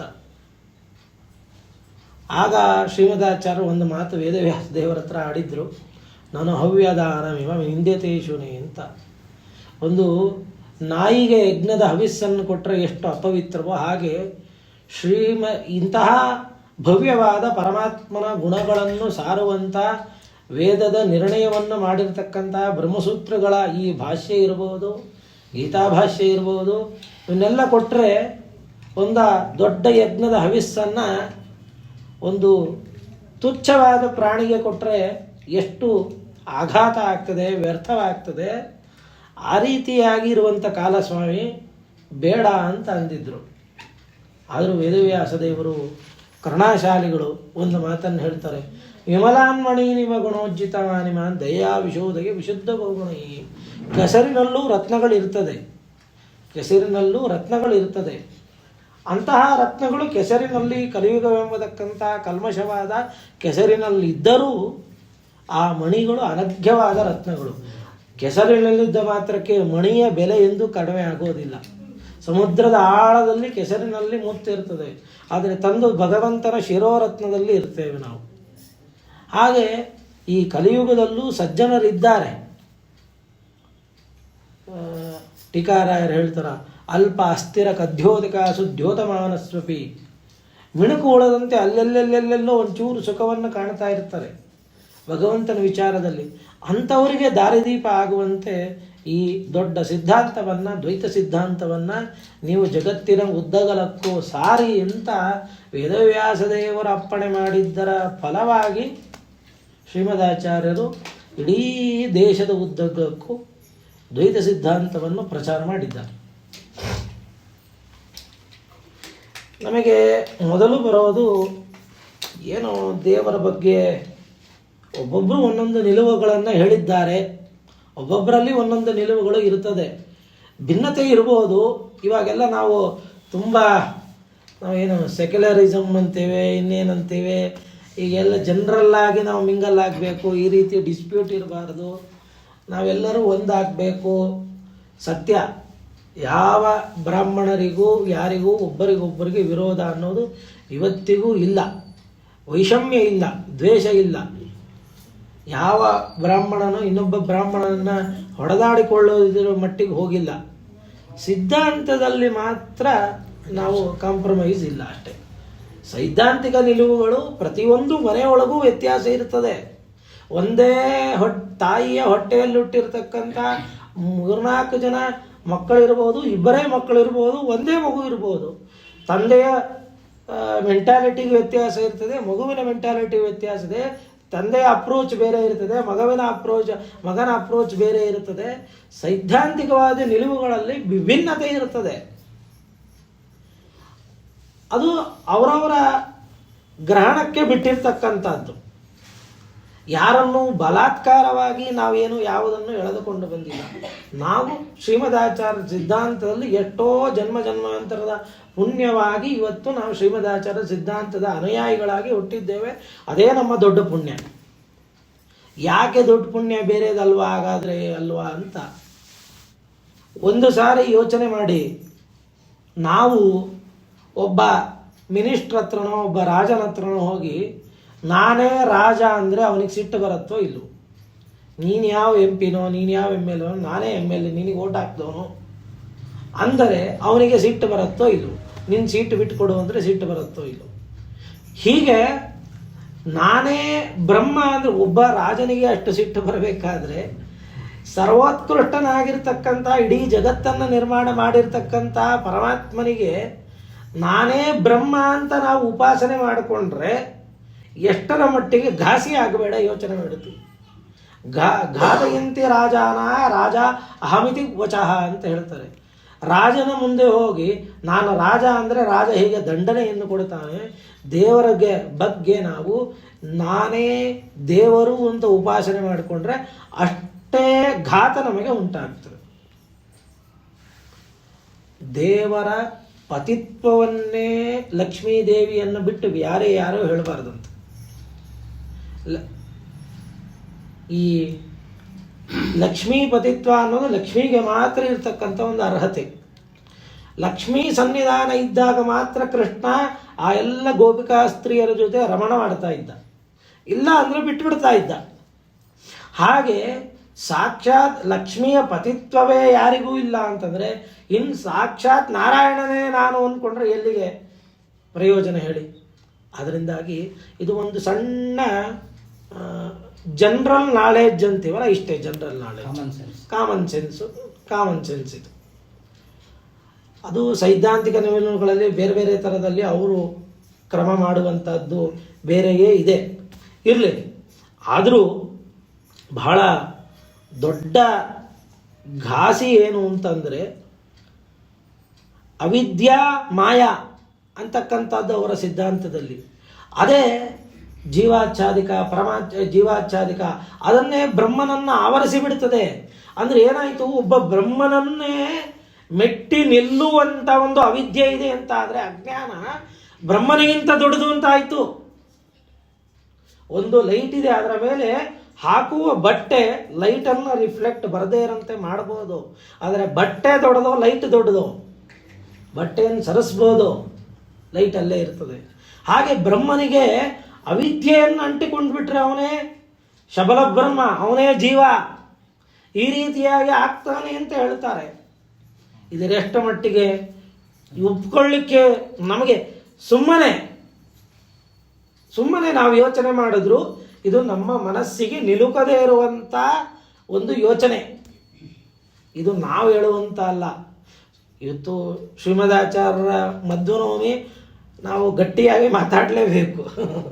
ಆದ್ದರಿಂದಾಗಿ ಅಂತಹ ಸಿದ್ಧಾಂತಗಳನ್ನು ಶ್ರೀಮದಾಚಾರ್ಯರು ಬರುವುದಕ್ಕಿಂತ ಮುಂಚೆ ಬಂದ 21 ಭಾಷ್ಯಗಳು, ಏಕವಿಂಶತಿ ಉಭಾಷ್ಯ ದೂಷಕಂ ಅಂತ ಶ್ರೀಮದಾಚಾರ್ಯರು ಹೇಳ್ತಾರೆ. 21 ಸಿದ್ಧಾಂತಗಳು ಸಹಿತ ಎಲ್ಲವೂ ಬ್ರಹ್ಮನ ನಾನೇ ಬ್ರಹ್ಮ ಅನ್ನುವಷ್ಟರ ಮಟ್ಟಿಗೆ ಪ್ರಚಾರ ಮಾಡಿರ್ತಕ್ಕಂಥ ಸಿದ್ಧಾಂತಗಳು. ಅದು ಸಾಧ್ಯವೇ ಇಲ್ಲ, ನಿಜವಾಗಲೂ ಅದು ನಾವು ನಂಬಲಿಕ್ಕೆ ಸಾಧ್ಯವೇ ಇಲ್ಲ, ಅದು ಆಗೋದೂ ಇಲ್ಲ. ಒಂದು ಲೋಟದ ನೀರಿಗೆ ಇನ್ನೊಂದು ಲೋಟದ ನೀರು ಹಾಕಿದ್ರೆ ಅದು ಲೋಟ ನೀರು ಎರಡೂ ಒಂದೇ ಅಂತ ಕಾಣಿಸ್ತದೆ ನಿಜ, ಆದರೆ ನೀರಿನಲ್ಲಿ ಡೆನ್ಸಿಟಿ ಜಾಸ್ತಿ ಆಗಿರುತ್ತೋ ಇಲ್ಲೋ? ಆದ್ರಿಂದಾಗಿ ಬ್ರಹ್ಮನೇ ನಾನು ಅಂತ ಆಗ್ಬಿಟ್ರೆ ಆ ಬ್ರಹ್ಮನಲ್ಲಿ ಏನಾದರೂ ವಿಕಾರ ಆಗಬೇಕಾಗತ್ತೆ. ಇಲ್ಲ ಅವನ ಅಂಶ ನಾನೋಗಿ ಸೇರಿದೆ ಅಂತಂದರೆ ಅಂಶದಲ್ಲಿ ಬಂದಿರತಕ್ಕಂಥ ಅಂಶಿಯಲ್ಲಿ ವ್ಯತ್ಯಾಸ ಆಗಬೇಕು ಅಂತ ಆಗುತ್ತೆ. ಈ ರೀತಿಯಾಗೆಲ್ಲ ಅನೇಕ ವಿಚಾರಗಳು ಬರ್ತದೆ. ಇಲ್ಲಿ ಇದೊಂದು ಸಿದ್ಧಾಂತಕ್ಕೆ ಸಂಬಂಧಪಟ್ಟಿರ್ತಕ್ಕಂಥ ಈ ರೀತಿಯಾಗಿ ನಾವು ಯೋಚನೆಗಳನ್ನು ಮಾಡ್ತಾ ಹೋದಾಗಲೂ ಇದು ಒಂದು ರೀತಿ. ಇನ್ನು ಅವ್ರು ಹೇಳೋದು ಬ್ರಹ್ಮ ಸತ್ಯಂ ಜಗನ್ಮಿಥ್ಯ ಜೀವೋ ಬ್ರಹ್ಮೈವ ನಾಪರ ಏಕೇನ ವಾಕ್ಯೇನ ಪ್ರವಕ್ಷ್ಯಾಮಿ ಅಂತ ಹೇಳ್ತಾರೆ. ಜೀವೋ ಬ್ರಹ್ಮೈವ ನಾಪರ, ಬ್ರಹ್ಮ ಸತ್ಯಂ ಜಗನ್ಮಿಥ್ಯ, ಜಗತ್ತು ಸುಳ್ಳಾದ ಜಗತ್ತಿನಲ್ಲಿ ನಾವು ಹೇಗೆ ಬದುಕಲಿಕ್ಕೆ ಸಾಧ್ಯ? ಯೋಚನೆ ಮಾಡಿ. ನಾನು ಸಾಧನೆ ಮಾಡಿಕೊಂಡಿದ್ದು ಸುಳ್ಳು ಅಂತ ಆಗ್ಬಿಡುತ್ತದೆ. ನಿನಗೊಂದು ಸುಮ್ಮನೆ ಒಂದು ಡಮ್ಮಿ ಪೆನ್ ಕೊಡ್ತೇನೆ, ನೀನು ಬರಿ ಅಂತ ಅಂದರೆ ಅದರಲ್ಲೂ ಬರೀಲಿಕ್ಕಾಗತ್ತಾ? ಆಗೋದಿಲ್ಲ. ಸುಳ್ಳು ಪೆನ್ ಕೊಡ್ತೇನೆ, ಇದನ್ನು ಬರಿ ಅಂತ ಅಂದರೆ ಸಣ್ಣ ಮಗುವಿಗೆ ಕೊಡ್ರಿ, ಅದು ಏನಾದರೂ ಹಠ ಮಾಡ್ತಾ ಇದೆ ಅಂತ ಅಂದರೆ ಇವಾಗೆಲ್ಲ ಮೊಬೈಲ್, ಅದಕ್ಕೆ ಯಾವುದೋ ಒಂದು ಡಮ್ಮಿ ಯಾವುದೋ ಓಡಾಡಿದೆ, ಅದಕ್ಕೆ ಏನೂ ಇಲ್ಲದೇ ಇರೋವಂಥದ್ದು ಮೊಬೈಲ್ ಕೊಟ್ಟರೆ ಹಿಂಗೆ 2 ನಿಮಿಷ ನೋಡುತ್ತೆ, ಅಲ್ಲಿ ಏನೂ ಆಪರೇಟ್ ಆಗಲಿ ಅಂದರೆ ಪಟ್ಟ ಅಂತ ಬಿಸಾಕ್ಬಿಡುತ್ತದೆ ಅಲ್ವಾ? ಡಮ್ಮಿ ಆದ ಮೊಬೈಲನ್ನೇ ಒಂದು ಸಣ್ಣ ಮಗು ಬಿಸಾಕತ್ತೆ ಅಂತಂದರೆ ಸುಳ್ಳಾದ ಜಗತ್ತಿನಲ್ಲಿ ನಾವೇನು ಬದುಕಲಿಕ್ಕೆ ಸಾಧ್ಯ? ಅದರಿಂದ ಜಗತ್ತು ಸುಳ್ಳಲ್ಲ, ಸತ್ಯ. ನಾನು ಸತ್ಯ, ಜಗತ್ತು ಸತ್ಯ, ಪರಮಾತ್ಮ ಸತ್ಯ. ಈ ಮೂರಲ್ಲಿ ಜೀವ ಜಡ ವಸ್ತು, ಜೀವ ಈಶ ಜಡದ ವಸ್ತುಗಳಲ್ಲಿ ಇರುವಂಥ ಭೇದಗಳು ಸತ್ಯ ಸತ್ಯ ಸತ್ಯ. ಎಲ್ಲಿವರೆಗೂ ಸತ್ಯ? ಕೆಲವರೆಲ್ಲ ಇಲ್ಲಿಗಷ್ಟೇ ಸತ್ಯ ಮುಗಿಸ್ಬಿಟ್ರು, ಮಿಕ್ಕಿದ್ದೆಲ್ಲ ಸುಳ್ಳು ಅಂದ್ಬಿಟ್ರು. ಆದರೆ ಶ್ರೀಮದಾಚಾರ್ಯರು ಮೋಕ್ಷದಲ್ಲೂ ತಾರತಮ್ಯವನ್ನು ಪ್ರತಿಪಾದನೆ ಮಾಡಿರ್ತಕ್ಕಂಥ ಏಕಮಾತ್ರ ಸಿದ್ಧಾಂತಕಾರರು ಅಂದರೆ ಶ್ರೀಮದಾಚಾರ್ಯರೊಬ್ಬರೇ. ಮೋಕ್ಷದಲ್ಲೂ ತಾರತಮ್ಯ ಇದೆ, ಮೋಕ್ಷದಲ್ಲೂ ಭೇದ ಇದೆ. ಇಂತಹ ಸಿದ್ಧಾಂತವನ್ನು ನಮಗೆ ಕೊಟ್ಟಿರ್ತಕ್ಕಂಥ ಮಹನೀಯರು ಶ್ರೀಮದಾಚಾರ್ಯ. ವಿಜ್ಞಾನ ಭಾನುಮತಿ ಕಾಲ ಬಲೇನಲೀನೆ ದುರ್ಭಾಷ್ಯ ಸಂತಮಸಂತತಿತೋ ಜನೇಂದ್ರ ಮಾರ್ಗ ಸತಾಂ ಸ್ಖಲತಿ ಖಿನ್ನ ಹೃದೋ ಮುಕುಂದಂ ದೇವಾಶ್ಚತುರ್ಮುಖ ಮುಖ ಶರಣಂ ಪ್ರಜಗ್ಮುಹು. ಯಾವಾಗ ಕಾಲಬಲದಿಂದಾಗಿ ಹಿಂದೆ ಗೌತಮರ ಶಾಪದಿಂದಾಗಿ ಮುನಿಗಳಲ್ಲಿರ್ತಕ್ಕಂಥ ಜ್ಞಾನ ತಿರೋಹಿತವಾದಾಗ, ಮರೆಮಾಚಿ ಹೋದಾಗ ದೇವತೆಗಳೆಲ್ಲ ವೇದವ್ಯಾಸ ದೇವರ ಹತ್ರ ಹೋಗಿ ಪ್ರಾರ್ಥನೆಯನ್ನು ಮಾಡಿದ್ರು. ಗೌತಮಸ್ಯ ಮುನೇ ಶಾಪಾತ್ ಅಂತ. ಗೌತಮರ ಶಾಪದಿಂದಾಗಿ ಮುನಿಗಳಲ್ಲಿರ್ತಕ್ಕಂಥ ಜ್ಞಾನ ತಿರೋಹಿತವಾಯಿತು. ಗೌತಮರ ಆಶ್ರಮದಲ್ಲಿ ಗೌತಮರ ಒಂದು ಕಾಲದಲ್ಲಿ ದುರ್ಭಿಕ್ಷೆ ಬಂತು. ದುರ್ಭಿಕ್ಷೆ ಬಂದಾಗ ಎಲ್ಲಿಯೂ ಆಹಾರ ಏನೂ ಸಿಗ್ತಾ ಇರಲಿಲ್ಲ. ಎಲ್ಲ ಋಷಿಗಳು ಗೌತಮರ ಆಶ್ರಮಕ್ಕೆ ಬಂದು ಕೂತಾಗ ಗೌತಮರು ತಮ್ಮ ತಪಸ್ಸಿನ ಶಕ್ತಿಯಿಂದಾಗಿ ಬೇಕಾದಷ್ಟು ಸಮೃದ್ಧವಾದ ಅವರ ಜಾಗದಲ್ಲಿ ಬೇಕಾದಷ್ಟು ಆಹಾರ ಧಾನ್ಯ ಇತ್ಯಾದಿಗಳ ಉತ್ಪತ್ತಿ ಮಾಡಿ ಋಷಿಗಳನ್ನೆಲ್ಲ ಕಾಪಾಡಿದಾಗ ಋಷಿಗಳೆಲ್ಲ ಸಂತುಷ್ಟರಾಗಿದ್ದರು. ಎಷ್ಟೋ ವರ್ಷಗಳಾಗೋಯಿತು. ವರ್ಷ ಆದಮೇಲೆ ಋಷಿಗಳೆಲ್ಲ ತಮ್ಮ ತಮ್ಮ ಕುಟೀರಕ್ಕೆ ವಾಪಸ್ ಹೋಗ್ತೇವೆ ಅಂದರು. ಗೌತಮರಿಗೆ ಅವರ ಮೇಲೆ ಅಭಿಮಾನ ಬೆಳೆದು ಬಿಟ್ಟಿತ್ತು. ಅಂದರೆ ಅಭಿಮಾನ ಅಂದರೆ ಇಷ್ಟು ಜನ ಜ್ಞಾನಿಗಳು ನಮ್ಮ ಮನೆಯಲ್ಲಿ ಇದ್ದರೆ ನನಗೆಷ್ಟು ಪುಣ್ಯ ಸಿಗಬೇಡ ಅಂತ, ಇನ್ನೇನಲ್ಲ. ಅದನ್ನು ಋಷಿಗಳನ್ನು ಯಾರನ್ನೂ ಬಿಡಲಿಲ್ಲ. ಅವರು ಬಿಡದೇ ಇದ್ದಾಗ ಋಷಿಗಳಿಗೆ ಹೇಗೆ ಮಾಡಬೇಕು? ಅವರ ಆಶ್ರಮದಲ್ಲಿದ್ದುಕೊಂಡು ಅವರ ಅನ್ನವನ್ನು ತಿಂದುಕೊಂಡು ಜಪತಪಾನುಷ್ಠಾನಗಳನ್ನು ಮಾಡ್ತಾ ಇದ್ದರೆ ಪುಣ್ಯದಲ್ಲಿ ಪಾಲು ಅವ್ರಿಗೆ ಹೋಗ್ಬಿಡುತ್ತದೆ. ಅದು ಒಂದಿರ್ತದೆ. ಅದರಿಂದಾಗಿ ಅವರೆಲ್ಲ ಏನು ಯೋಚನೆ ಮಾಡಿದ್ರು, ಗೌತಮರ ಆಶ್ರಮದಿಂದ ಬಿಡಿಸ್ಕೊಂಡು ಹೋಗೋದು ಹೇಗೆ ಅಂತೇಳಿ ಯೋಚನೆಯನ್ನು ಮಾಡಿ ಒಂದು ಕೃತ್ರಿಮ ಅಂದರೆ ಒಂದು ತಮ್ಮ ತಪಶಕ್ತಿಯಿಂದ ಒಂದು ಗೋವನ್ನು ನಿರ್ಮಾಣ ಮಾಡಿದ್ರು. ಅದು ಗೌತಮರು ಬರಬೇಕು, ಮುಟ್ಟಬೇಕು, ಸತ್ತು ಹೋಗ್ಬಿಡುತ್ತೆ.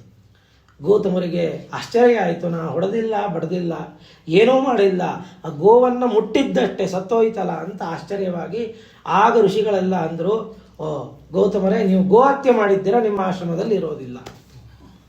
ಎಲ್ಲ ಋಷಿಗಳು ಹೊರಡ್ಲಿಕ್ಕೆ ಹೋಗ್ಬಿಟ್ರು. ಗೌತಮರು ಜ್ಞಾನ ದೃಷ್ಟಿಯಿಂದ ನೋಡ್ತಾರೆ, ಇದೆಲ್ಲ ಋಷಿಗಳು ಸೇರಿ ಮಾಡಿರ್ತಕ್ಕಂಥ ನಾಟಕ ಅಂತ ಗೊತ್ತಾಯಿತು. ಗೌತಮರು ಏನು ಮಾಡಿದ್ರು, ತತ್ಕ್ಷಣಕ್ಕೆ ಆ ಋಷಿಗಳಿಗೆಲ್ಲ ನಿಮ್ಮ ಜ್ಞಾನ ತಿರೋಹಿತ, ಜ್ಞಾನ ನಾಶ ಆಗೋದಿಲ್ಲ. ಜ್ಞಾನ ಎನರ್ಜಿ ಕೆನಾಟ್ ಬಿ ಡಿಸ್ಟ್ರಾಯ್ಡ್ ಅಂತಾರಲ್ಲ ಹಾಗೆ, not be created not be destroyed ಅಂತಾರಲ್ಲ ಹಾಗೆ, ಜ್ಞಾನ ಅನ್ನೋದು ಎಂದಿಗೂ ನಾಶ ಮಾಡಲಿಕ್ಕೆ ಸಾಧ್ಯ ಇಲ್ಲ.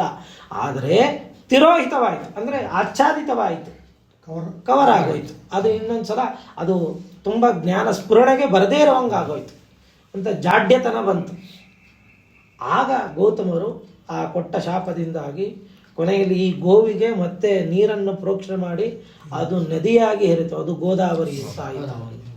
ಹೀಗೆ ಆ ಋಷಿಗಳಿಗೆ ಬಂದ ಶಾಪ ಯಾವಾಗ ಬಂದಿತ್ತು ಆವಾಗೆಲ್ಲ ಋಷಿಗಳೆಲ್ಲ ಹೋಗಿ ಆ ಬ್ರಹ್ಮದೇವರನ್ನು ಪ್ರಾರ್ಥನೆ ಮಾಡಿದಾಗ ಬ್ರಹ್ಮದೇವರು ಪರಮಾತ್ಮನನ್ನು ಆಶ್ರಯ ಮಾಡಿದ್ರು. ಆ ಪರಮಾತ್ಮ ವೇದವ್ಯಾಸ ದೇವರಾಗಿ ಅವತಾರ ಮಾಡಿ ಬ್ರಹ್ಮಸೂತ್ರಗಳನ್ನು ರಚನೆಯನ್ನು ಮಾಡಿಕೊಟ್ಟ ಅಂತ. ಇದು ಬ್ರಹ್ಮಸೂತ್ರದ ಒಂದು ಘಟನೆ. ಇಂಥ ವೇದವ್ಯಾಸ ದೇವರಿಂದ ನಿರ್ಮಿತವಾಗಿರತಕ್ಕಂಥ ಬ್ರಹ್ಮಸೂತ್ರಗಳು ಅಂತಂದರೆ ಅದೊಂಥರ ತುಂಬ ವೇದಾರ್ಥ ನಿರ್ಣಾಯಕವಾಗಿರತಕ್ಕಂಥ ಸೂತ್ರಗಳು. ನಾವೇನು ಫಾರ್ಮುಲಾಗಳು ಅಂತ ಕರಿತೇವಲ್ಲ, ಒಂದು ಫಾರ್ಮುಲಾದಲ್ಲಿ ಎಷ್ಟು ಬೇಕಾದರೂ ನಾವು ಅದನ್ನು ಎಕ್ಸ್ಪ್ಯಾನ್ಷನ್ ಮಾಡ್ತಾ ಹೋಗ್ಬೋದು. ಎಷ್ಟು ಮಾಡ್ಬೋದು ನಾವು ಇವತ್ತಿನ ಲೌಕಿಕ ಜಗತ್ತಿನಲ್ಲಿ ನೋಡೋದಾದರೆ ಒಂದು ಫಾರ್ಮುಲಾನ ಹಬ್ಬ ಅಂದರೆ ಒಂದು 3 ಪುಟ 4 ಪುಟ ಅಷ್ಟು ಮಾಡ್ಬೋದು. ಟೀಕಾಕೃತ್ಪಾದರು 250 ಪತ್ರಗಳನ್ನು ಬರೀ ಓಮೋ ಮತಾತೋ ಬ್ರಹ್ಮ ಜಿಜ್ಞಾಸ ಅನ್ನಲಿಕ್ಕೆ ಬರೆದಿದ್ದಾರೆ. ಅದು ಶ್ರೀಮದಾಚಾರ ಅನುವ್ಯಾಖ್ಯಾನದ ಮೇಲೆ. ಅಂದರೆ ಯಾರೋ ಒಬ್ಬ ಸಾಮಾನ್ಯ ವ್ಯಕ್ತಿ ಮಾಡುವಂಥ ಒಂದು ಫಾರ್ಮುಲಾಗೆ ಇಷ್ಟು ನಾವಿದ್ದರೆ, ಇನ್ನು ವೇದವ್ಯಾಸ ದೇವರು ಕೊಟ್ಟಿರ್ತಕ್ಕಂಥ ವೇದಾರ್ಥ ನಿರ್ಣಾಯಕ ಅಂತ ಬ್ರಹ್ಮಸೂತ್ರಗಳು ಅಂತಂದ್ರೂ ವೇದಗಳಲ್ಲಿ ಬರುವಂಥ ಸಂಶಯಗಳನ್ನು ಪರಿಹಾರ ಮಾಡುವಂಥ ಸೂತ್ರಗಳದು. ಅದಕ್ಕೆ ಬಂದಿದ್ದು ಬೇರೆ ಬೇರೆ ಬೇರೆ ಬೇರೆ ಬೇರೆ ಬೇರೆ ಭಾಷ್ಯಕಾರ ಅವರವರ ಮನಸ್ಸಿಗೆ ತಕ್ಕಂತೆ. ಇದು ಸರಿಯಾಗಿ ತಿಳ್ಕೊಡ್ರಿ. ಇದು ನಾವು ಮಧ್ವಾಚಾರ್ಯರು ಮತದಲ್ಲಿ ಹುಟ್ಟಿದ್ದೇವೆ ಅನ್ನಲಿಕ್ಕೋಸ್ಕರ ನಾವು ಬಹಳ ಸಂತೋಷದಿಂದ ನಾವು ನಮ್ಮ ನಾವೊಂದು ಗಾದೆ ಹೇಳ್ತೇವಲ್ಲ, ಹೆತ್ತವರಿಗೆ ಹೆಗಣ ಮುದ್ದು ಅಂತ, ಹಂಗೆ ನಾವು ಶ್ರೀಮದಾಚಾರ್ಯನ ಹೊಗಳ್ಕೊಳ್ತೇವೆ ಅನ್ನೋದನ್ನು ಸರ್ವತಾ ತಿಳ್ಕೊಬೇಡ್ರಿ. ಶಾಂಕರ ಭಾಷ್ಯ ಇತ್ಯಾದಿಗಳಿಗೆ ಭಾಷ್ಯಕಾರರು ಭಾಮತಿ ಇತ್ಯಾದಿ ಅನೇಕ ಭಾಷ್ಯಕಾರರಿದ್ದಾರೆ. ಭಾಮತಿ, ಮಧುಸೂದನ ಭಿಕ್ಷು ಇತ್ಯಾದಿಗಳೆಲ್ಲ ಇದ್ದಾರೆ. ಅವರಲ್ಲೇ ಒಬ್ಬರಿಗೊಬ್ಬರಿಗೆ ಟ್ಯಾಲಿ ಇಲ್ಲ.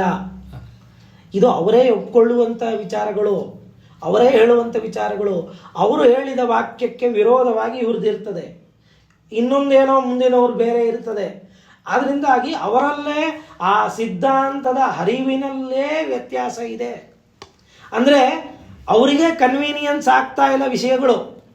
ಆದರೆ ಶ್ರೀಮದಾಚಾರ್ಯರ ಸಿದ್ಧಾಂತದಲ್ಲಿ ಮಾತ್ರ ಆಚಾರ್ಯರು ಏನು ಒಂದು ಚಕಾರ, ಪಕಾರ, ತಕಾರ, ಅಕಾರಗಳನ್ನು ಉಚ್ಚಾರಣೆ ಮಾಡಿದ್ದಾರೆ, ಅದಕ್ಕೂ ಸಾರ್ಥಕ್ಯವನ್ನು ತಿಳಿದುಕೊಂಡು ವ್ಯಾಖ್ಯಾನ ಮಾಡಿದವರು ಟೀಕಾಕೃತ್ಪಾದರು.